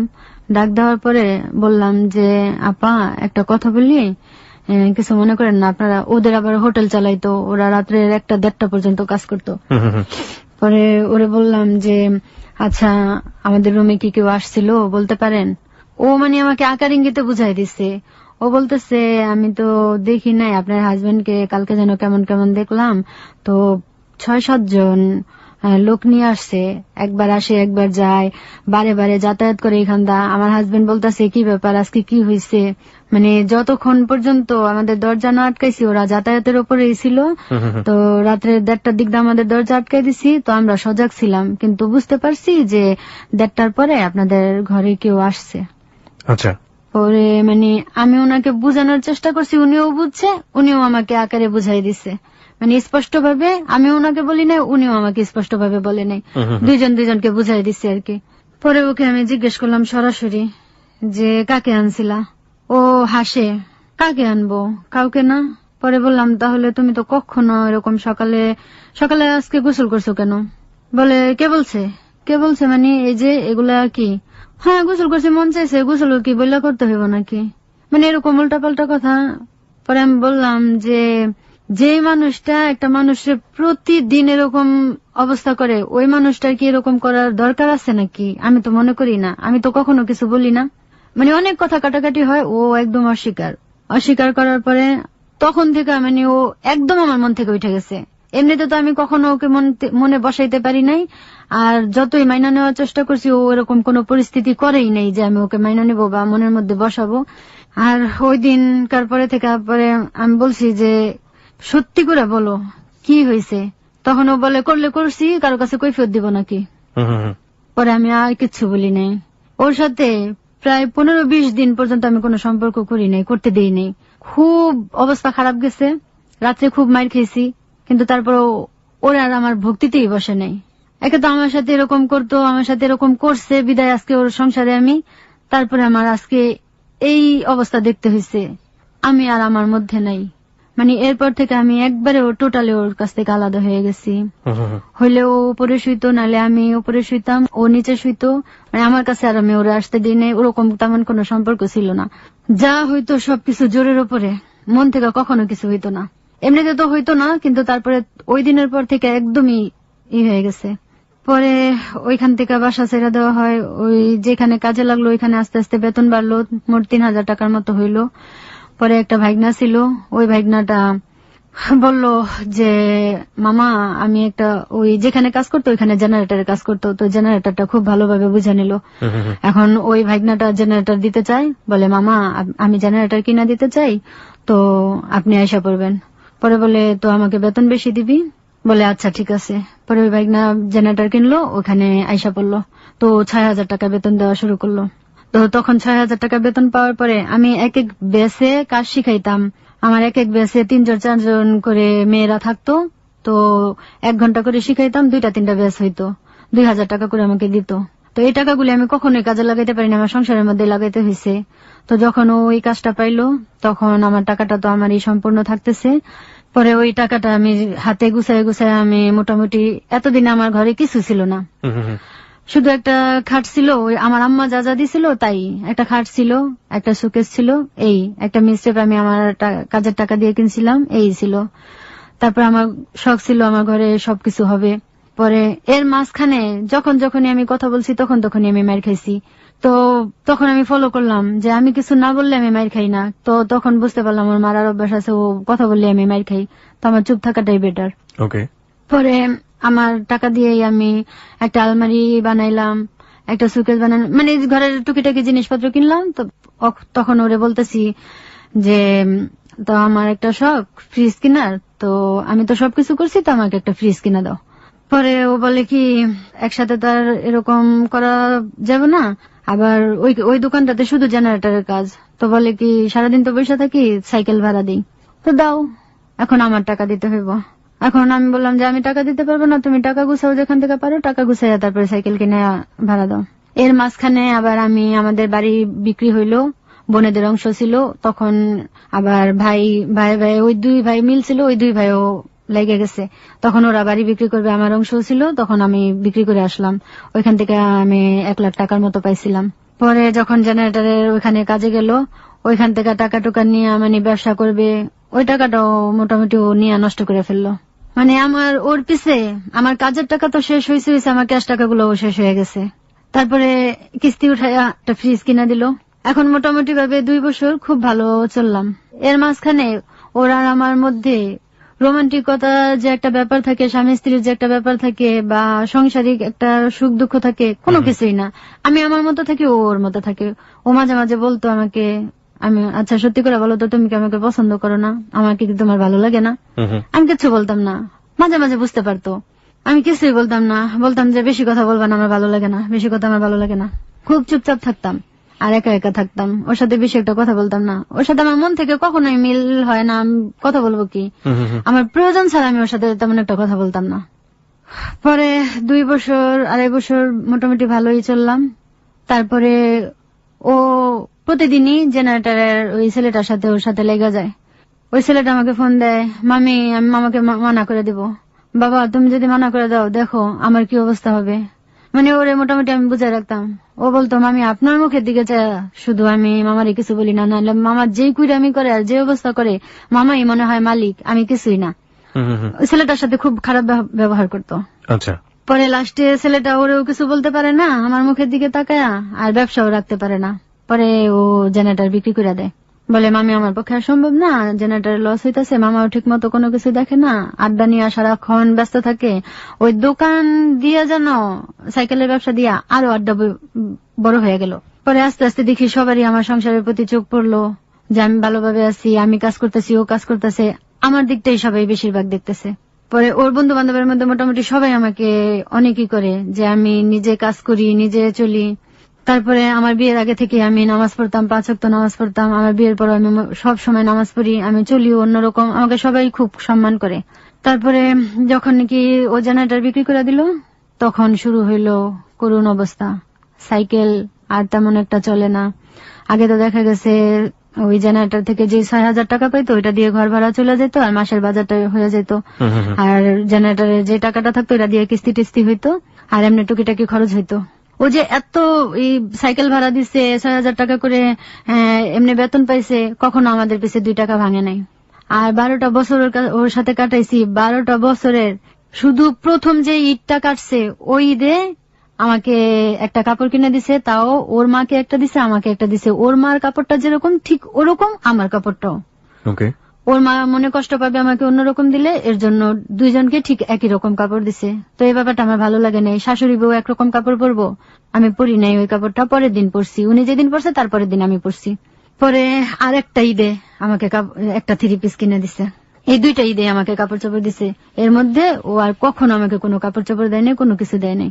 যখন নাকি এই জেনারেটরের চলে গেল, আমার ছেলেকে 3.5 বছরে আমি ওকে স্কুলে দিয়ে দিলাম। আমার খুব শখ আমার ছেলেটাকে আমি লেখাপড়া করাবো, আর আমার ইচ্ছা ছিল ডাক্তারি পড়ার। বাবা মারা যাওয়াতে আমি আর ডাক্তারি পড়তে পারি নাই, সবকিছু আমার থাইমা গেছে। আর বিয়ে হওয়াতে তো একদমই থাইমা গেছি। এর জন্য আমি এখন বর্তমানে নার্সের কাজ করতেছি, কিন্তু নার্সের কাজের প্রতি আমার খুব আকর্ষণ। এই কারণেই তো আমার ইচ্ছা আমার ছেলেটাকে আমি ওরকম করে মানুষ করব। ছেলেটাকে স্কুলে দিয়ে দিলাম। ছেলেটার একটা স্কুলের খরচও টানে নেই। ও যে ভালো কাজ করছে তখন ওর কাছ থেকে চাইয়া নিতে পারি নাই। শুধু টিফিনের জন্য মাঝে মাঝে 20 টাকা 50 টাকা দেওয়া হইতো, এছাড়া ছেলের কোনো মাসিক বেতনও দেওয়া হইতো না। আর ছেলেটাকে খুব ভালো স্কুলে দিয়া পড়াইছি আমি, খুব খরচ হইতো ওই স্কুলে, ওখানকার নাম করা ওই স্কুলটা ছিল, অনেক খরচ হইতো ছেলের পিছনে, এগুলো সব আমার টানা লাগতো, ওর কাছে চাইলেও পাইতাম না। ও ডাইরেক্ট বলতো না পড়াইলে কি হয়েছে, আমরা পড়ি নাই, আমরা চলতেছি না। আমার এই ব্যাপারগুলি একদম ভালো লাগতো না। যখন নাকি আমার ছেলেটার প্রতি অবহেলা করছে তখন আর আমার ভালো লাগে নাই। আমার সমস্ত অবহেলা আমি মাইনা নিচ্ছি, আমার মতো করে আমি চলছি, আমার কোনো কিছু আমি ওরে বলি নাই। কিন্তু যখন দেখছি আমার ছেলেটার প্রতি একই অবস্থা হইতাছে তখন আর আমি কিছুতেই মাইনা নিতে পারি না, আর সহ্যও করতে পারি নাই। পরে যে বাসাটাতে ছিলাম ওই বাসাটাতেও ভাড়া টাড়া দিতে পারতো না। যখন আমার টাকাগুলিও নষ্ট হয়ে গেল তখন আমি আর টাকা পয়সা দিলাম না, আমার বাড়ি থেকেও না করে দিলাম যে ও টাকা পয়সা চাইলে আর দিবা না। এই আমাদের লাগতে শুরু করলো একদম ফুল্লি ভাবে। তখন আমি বুঝতে শুরু করলাম যে না, ওরে দিয়ে আমার আর চলবে না, এখন আমার গুছানো আমার গুছাইতে হবে, আমার আর ওর কাছে থাকা চলবে না। এখন মোটামুটি আমার ছেলে বড়, এখন আমি আমার মতো করে গুছাই নি। 4 বছর হয়ে গেছে ছেলেটার। পরে আস্তে আস্তে আমি গুছানো দিচ্ছি, বাড়িতে মানা করে দিলাম যে ওকে আর কখনো কোনো টাকা পয়সা চাইলে দিবা না। এই না করাটাই আমার সবচেয়ে বড় কাল হইলো। এখন প্রতিদিন আমার সাথে শুরু হয়েছে, তুমি বললে তুমি না করছো। পরে আমি ওই দিন আমার আম্মা ফোন দেয়, আম্মা ফোন দেওয়ার পরে আমার ভাইয়ের বউ আসছে, একটা খালাতো ভাইয়ের বউ। আম্মা বলে কি তো আয়, তোরে তো কখনো দেখে নাই, দেখতে চাইতেছে, আয়সা থাইকা যা। তো তখন আমি যাব। ওই যে বললাম যে ওরে আমার প্রতিদিন সময় দিতে, তো আমি এর মাঝখানে আমি একটা হসপিটালে চাকরিতে লাগছি, ওইখানে 8 ঘন্টা ডিউটি করতাম। ওর মাঝখানেও মানে আমার সমস্ত সবকিছু বাসা থেকে সাইরা যাইতে হইতো, আবার বাসায় এসে আমার মেশিনে কাজ করতে হইতো। 8 ঘন্টা ডিউটি করে আসতাম ওখানে অনেক পরিশ্রম ছিল। তো ওইখানে থেকে আইসা আবার আমি বাসায় মেশিনের কাজ করতাম, আমার যাতায়াত খরচ উঠাইতাম, ছেলের খরচ উঠাইতাম। তো ওইখানে স্কাপ বাঁধা থাকতাম, নামাজের সময় চাইতাম, এর জন্য ওরা খুব বেশি দিন আমাকে রাখে নাই, মানা করে দিছে ওইখান থেকে যে এইভাবে চলা যাবে না, এইভাবে আমাদের এখানে এলাও নাই। গেল ওইখান থেকে আয়সা বললাম, তখন আমার মনে অনেক কষ্ট হইলো যে এইভাবে চলার কারণে এই অবস্থা, সামনে তো আমার একাই চলতে হবে, আর ও আমাকে ঘরে রাখতে পারতেছে না। আমার বাইরে কাজ করাটা কখনোই পছন্দ ছিল না। ওকে আমি বারে বারে বুঝাইতাম, দেখো আমি বাইরে যাইতে চাই না, আমি ঘরে থাকতে চাই, তুমি কাজ করো, ঠিক মতো কাজ করো, আমি তোমাকে সিএনজি কিনা দিই, সিএনজি চালাও, মানুষ করে না ছোট কাজ করলে, এটা ছোট কাজের কি হয়েছে। মানে ওকে আমি অনেকভাবে বুঝাইতে চেষ্টা করছি, ও কিছুতেই মানে না। ও বলে তোমার মনে চাইলে তুমি অন্য জায়গায় বিয়ে বসে চলে যাও, আমাকে এগুলা বলবা না। অনেকভাবে সুন্দর মতো একদিন বললাম যে তুমি এরকম করতেছো, আমি আজকে শেষবারের মতো তোমাকে জিজ্ঞেস করতেছি যে তুমি কি করতে চাও, তুমি কি ঠিক মতো কাজকর্ম করবে না। পরে বলে আমি যেভাবে আছি এইভাবেই ভালো, আমি এর চাইতে বেশি কিছু করতে পারবো না। পরে আমি বললাম যে বুঝা দেখো, এরপরে যদি আমি কোনো কিছু করি আমাকে কিন্তু কখনোই বলতে পারবে না। ও বলে তোমার যা মন চায় করতে পারো, আমাকে বলার দরকার নেই। তখন আমি বললাম ঠিক আছে, আমাকে কখনো কোনো কিছুর জন্য দোষ দিও না, আমি যেরকম আমার মনে চাইবো তাই করব। তারপরে আমি আরো কয়েকবারও বুঝাইছি, ও একই কথা বলে।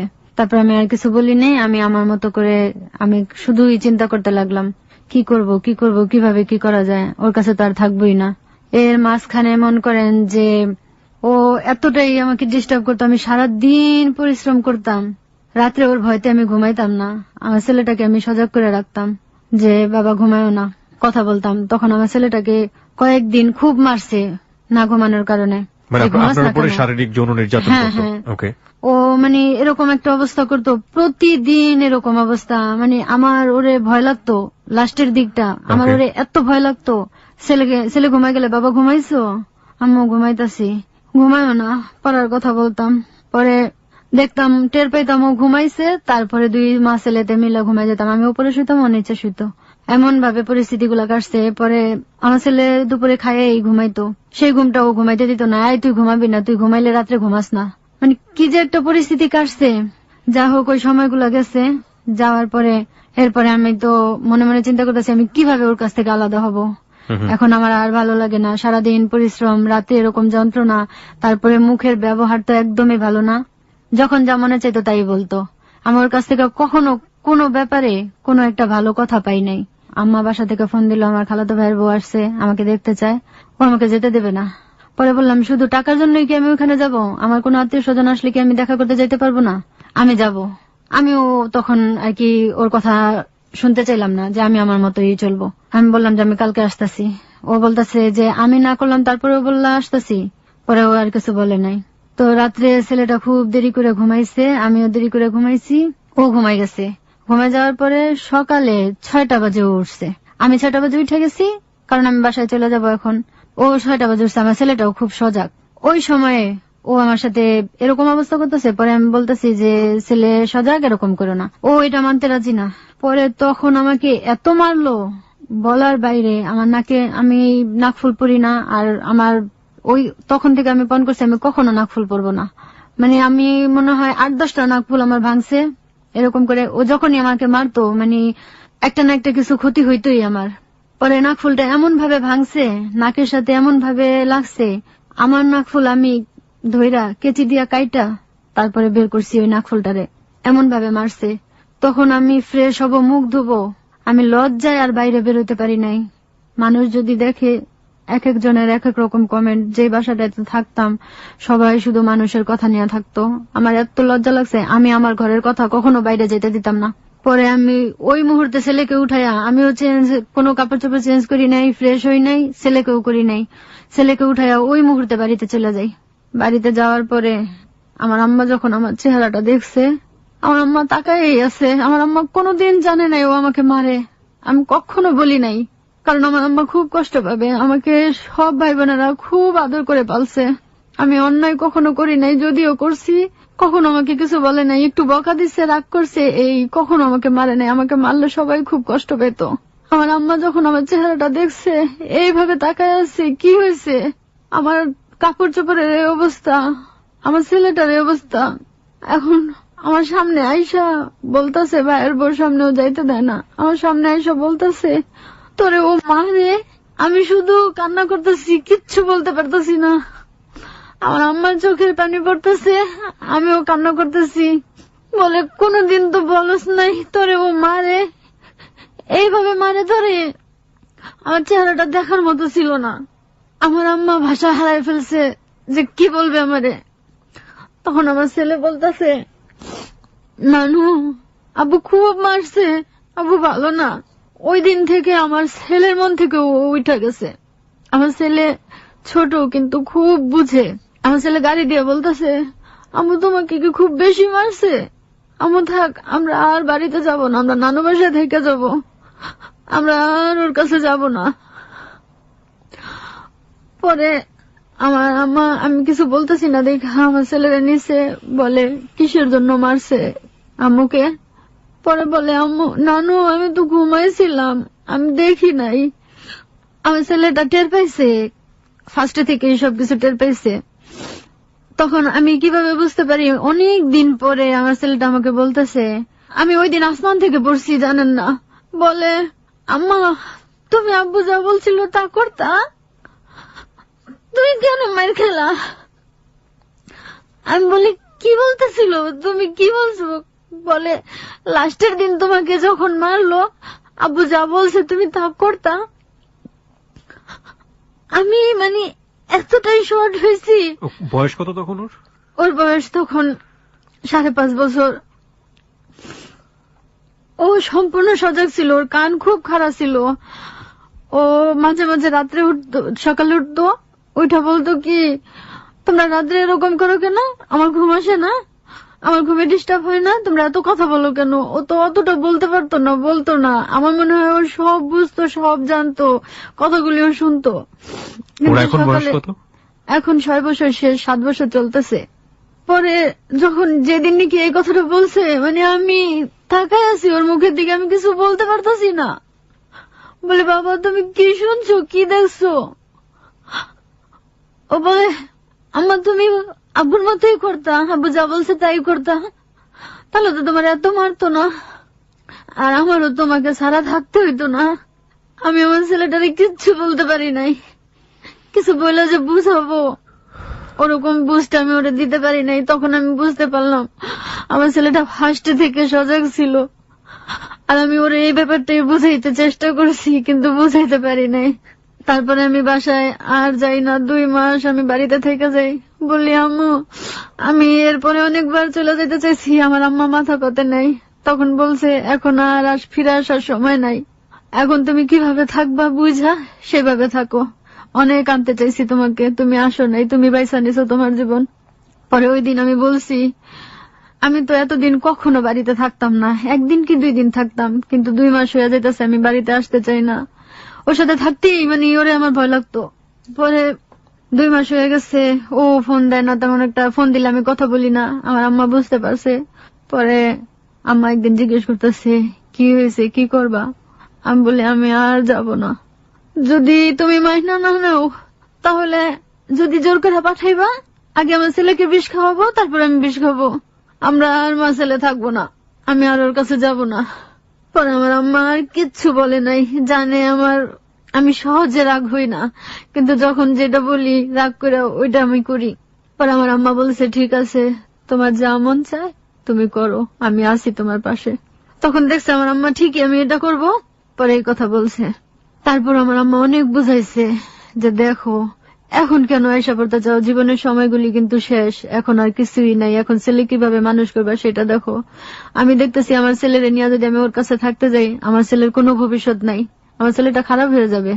ওর ব্যাপারগুলি আমার ছেলে ফলো করে, আমার ছেলে বলে আম্মু তুমি কাজ করো, আব্বু খায়, তুমি কাজ করবে আমিও বসে বসে খাবো, আমি কি কাজ করব? যদি কখনো বলি তুমি বড় হবা, বড় হইয়া কাজ করে আম্মুকে খাওয়াবা, কেন আব্বু তো তোমাকে খাওয়ায় না, তুমি তো আব্বুকে কাজ করে খাওয়াও, আমিও বসে থাকবো, তুমি আমাকে কাজ করে খাওয়াইবা। আমি ওর মাঝে মাঝে ওর কথাগুলি শুই না অবাক হয়ে যাইতাম। তখনই আমি সিদ্ধান্ত নিয়েছি যত দ্রুত সম্ভব আমার ওর কাছ থেকে সরতে হবে, না হলে আমি আমার ছেলেকে মানুষ করতে পারবো না। তারপরে 2 মাস বাড়িতে থাকার পরে 2 দিনের জন্য আসি ওর কাছে।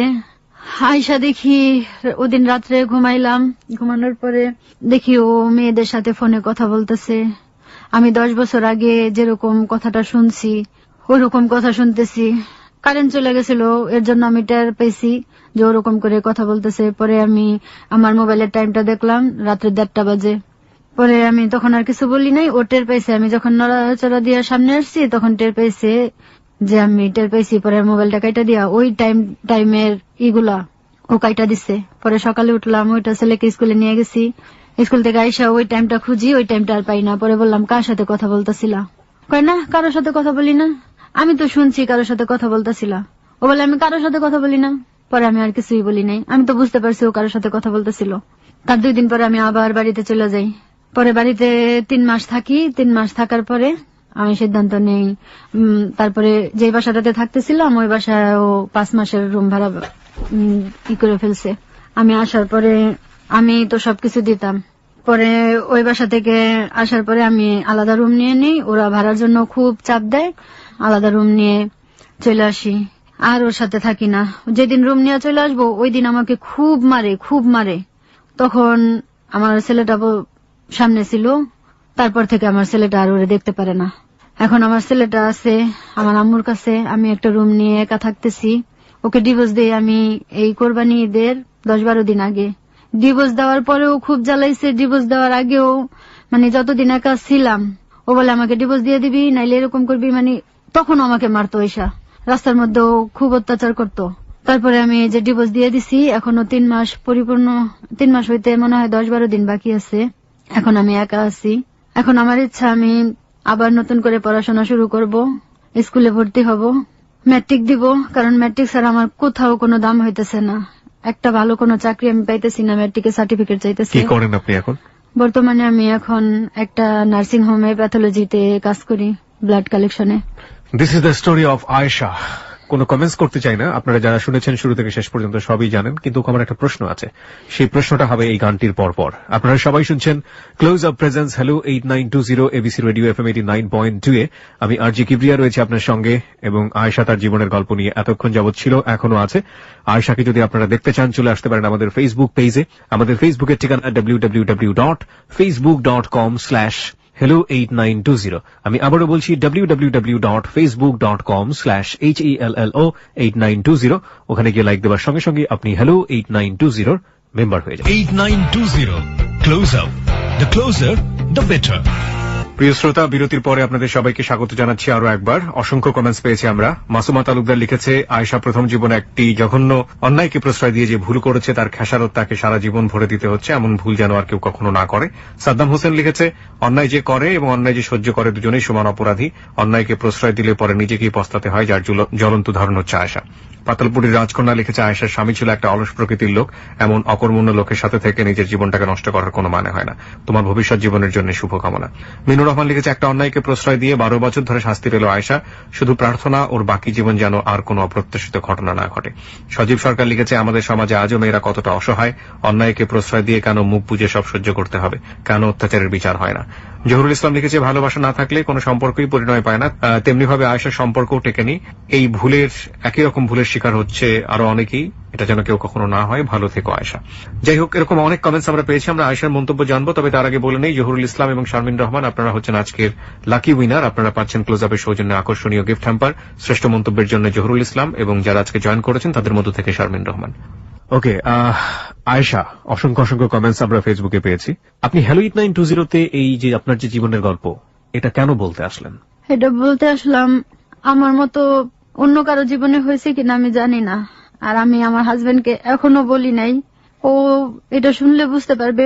আমার জীবনের সবচাইতে শত্রু যদি কেউ থাইকা থাকে ও, কারণ ওর কারণে আমার যে ছেলেকে আমি কখনো বাথরুমে গেলেও নিজের কাছ থেকে আলাদা করতাম না, ওই ছেলে থেকে আমি অনেক দূরে থাকি, অনেক দূরে।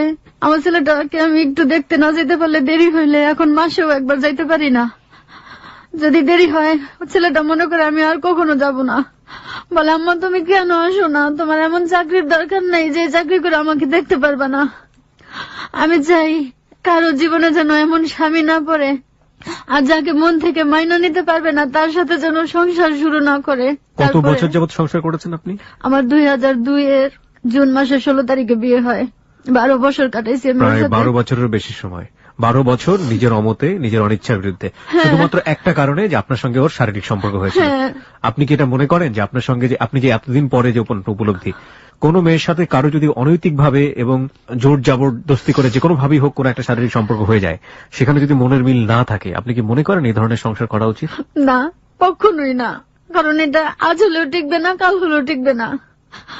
আর এরকম সংসারে কখনো শান্তিও হয় না। কারণ আমি তো দেখছি, আমি উপলব্ধি করি যার জন্য যার টান আছে। আগে একটা মেয়ে উপলব্ধি করুক একটা ছেলেকে যে ওর জন্য কতটুক টান।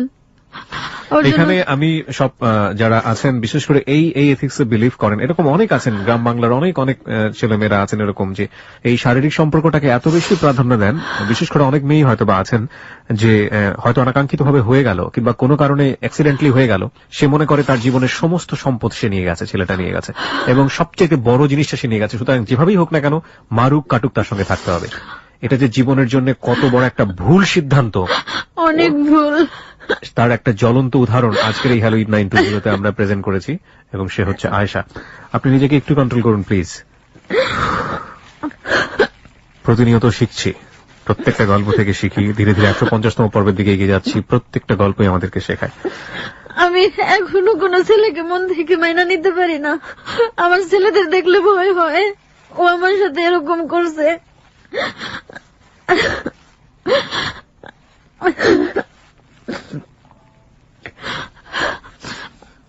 আমি যখন আমার হাজবেন্ডকে ডিভোর্স দিতে যাই, 14 বছর পরে যে ফয়সাল আমাকে পছন্দ করত, আমি মনে করি ও আমাকে অনেক বরদোয়া দিছে, হয়তো বা ওর রুহ থেকে আমার বরদোয়া লাগছে। এর জন্য আমি ওর সাথে দেখা করার জন্য খুব অস্থির হয়েছিলাম। এই 14 বছরে ওর সাথে আমার কোনো যোগাযোগ ছিল না। সবচেয়ে আশ্চর্য ঘটনা কি ভাইয়া জানেন? যখন 14 বছর পরে আমি ফয়সালের সাথে দেখা করি, ও আমাকে ওই কথাটাই বলছে যে, আয়েশা, আমি তোমাকে স্পর্শ করি না দেখে আমাকে ফালাই চলে গেছো। ওর প্রথম কথাটা এটা ছিল। আমি অবাক হয়ে গেছি যে আমি তখন কিচ্ছু বলতে পারি নাই, কারণ আমি যে কিসের জন্য ওরে গ্রহণ করতে পারি নাই আমি একমাত্র জানি। আমি ওর ভালোবাসার অনেক প্রাধান্য দিছি, আর ওর মতো করে আমাকে কেউ কোনোদিন ভালোবাসে নাই। শেষ হলো আজকের ক্লোজ আপ প্রেজেন্স হ্যালো 8920। প্রিয় শ্রোতা, প্রত্যেকটা ভুল থেকে আমরা যেন শিখি, প্রত্যেকটা জীবন থেকে আমাদের জীবন যেন অনেক বেশি সুন্দর হয়। অনেক অনেক ভালো থাকবেন। হ্যালো 8920 সাথেই থাকবেন। আমরা এই পর্যায়ে বেশ কিছু ফোন কল শুনবো যা পুরো সপ্তাহ জুড়ে এসছে, এবং গত পর্বের যে কলগুলো ছিল আমাদের স্টোরি প্রচার হবার পরে ফিডব্যাক গুলো ছিল সেগুলো একটু শুনবো, এবং তারপর আমরা হ্যালো 8920 শেষ করবো। শেষ হচ্ছে এখানেই আয়েশার জীবনের গল্প। আপনারা সবাই শুনছেন close up presence hello 8920 ABC radio FM 89.2 এ। আমি আরজি কিবরিয়া আপনাদের সাথে ছিলাম, সাথেই আছি এবং আশা করছি সাথেই থাকবো। আমি বিষ্ণু মধু আব্দুল হামিদ স্যারের কথা শুনতেছিলাম। আসলে শুনে অনেক কষ্ট লাগছে। স্যার আমাদের মতো অনেক কষ্ট করে পড়াশোনা করছে, অনেক বেশি কষ্টও পেয়েছি, অনেক কিছু শিখছিও। আসলে কষ্টের মধ্যে কিছু অর্জন করলে সেটা অনেক বেশি সুখ পাওয়া যায়। অনেক লোক আছে এরকম যারা পড়াশোনা করতে চায়, আসলে সুযোগ পায় না, তাদের আসলে জানানো উচিত। আমি বিষ্ণু মধু আব্দুল হামিদ স্যারের কথা শুনতেছিলাম। আসলে শুনে অনেক কষ্ট লাগছে। স্যার আমাদের মতো অনেক কষ্ট করে পড়াশোনা করছে, অনেক বেশি কষ্টও পেয়েছি, অনেক কিছু শিখছিও। আসলে কষ্টের মধ্যে কিছু অর্জন করলে সেটা অনেক বেশি সুখ পাওয়া যায়। অনেক লোক আছে এরকম যারা পড়াশোনা করতে চায়, আসলে সুযোগ পায় না, তাদের আসলে জানানো উচিত। Close Up presents Hello 8920. Close Up. The closer, the better. আচ্ছা, ধরুন একজন মানুষ, তার প্রতি আপনার প্রচন্ড ভালো লাগা, আর সেই ভালো লাগা থেকেই হয়ে গেছে ভালোবাসা। হঠাৎই কোনো একদিন দেখা হয়ে গেল তার সাথে, এরপর দুজন দুজনের কাছে আসা, হাত ধরা, একসাথে নাচ গান, আনন্দ উল্লাস আর সতেজ নিঃশ্বাস, থাকতে শুরু করা একদম পাশাপাশি, একে অন্যের খুব কাছাকাছি। দুজনকে কাছে আনার এই কাজটি সহজ করে ক্লোজ আপ, আর একসাথে রাখে বহুক্ষণ। কারণ অ্যাক্টিভ জিম মাউথ ওয়াশ এবং মাইক্রোশাইন ক্রিস্টাল সমৃদ্ধ নতুন ক্লোজ আপ ডিপ অ্যাকশন আপনাকে দেয় সতেজ নিঃশ্বাস 12 ঘন্টা পর্যন্ত। শুধুমাত্র একটি টুথপেস্ট নয়, এ হলো ক্লোজ আপ। আমার নাম মোহাম্মদ আফিজুজ্জামান নূর। আমার এক ক্লাসমেট বান্ধবীর বোনকে ভালোবেসেছিলাম, তার কারণে আমার জীবনে নেমে আসি দুর্দশা, কষ্ট, হয়ে ওঠে না আমার ঠিক মতন লেখাপড়া। হঠাৎ করেই তার বিয়ে হয়ে গেছে। 5 বছর পরে তার এখন একটা সন্তান আছে, আমাকে বিয়ে করতে চাই। আমার কাহিনীটা আমি আপনাদের মাঝে বলতে চাই, প্লিজ আমাকে একটু সুযোগ করে দিন। আমার নাম রুমা চৌধুরী। আমার সঙ্গে যার প্রথমত বিয়ে হয়েছিল তিনি একজন বিশিষ্ট রাজনীতিবিদ। তার সাথে এখন আমার কোনো সম্পর্ক নেই, আমার সন্তানের কোনো দেখভাল করে না। দ্বিতীয়ত যাকে আমি অনেক পছন্দ করে বিয়ে করি, সে আমার সাথে বিশ্বাসঘাতকতা করে। আমাকে একটু সুযোগ দিলে আমি আপনাদের কাছে চিরকৃতজ্ঞ থাকবো।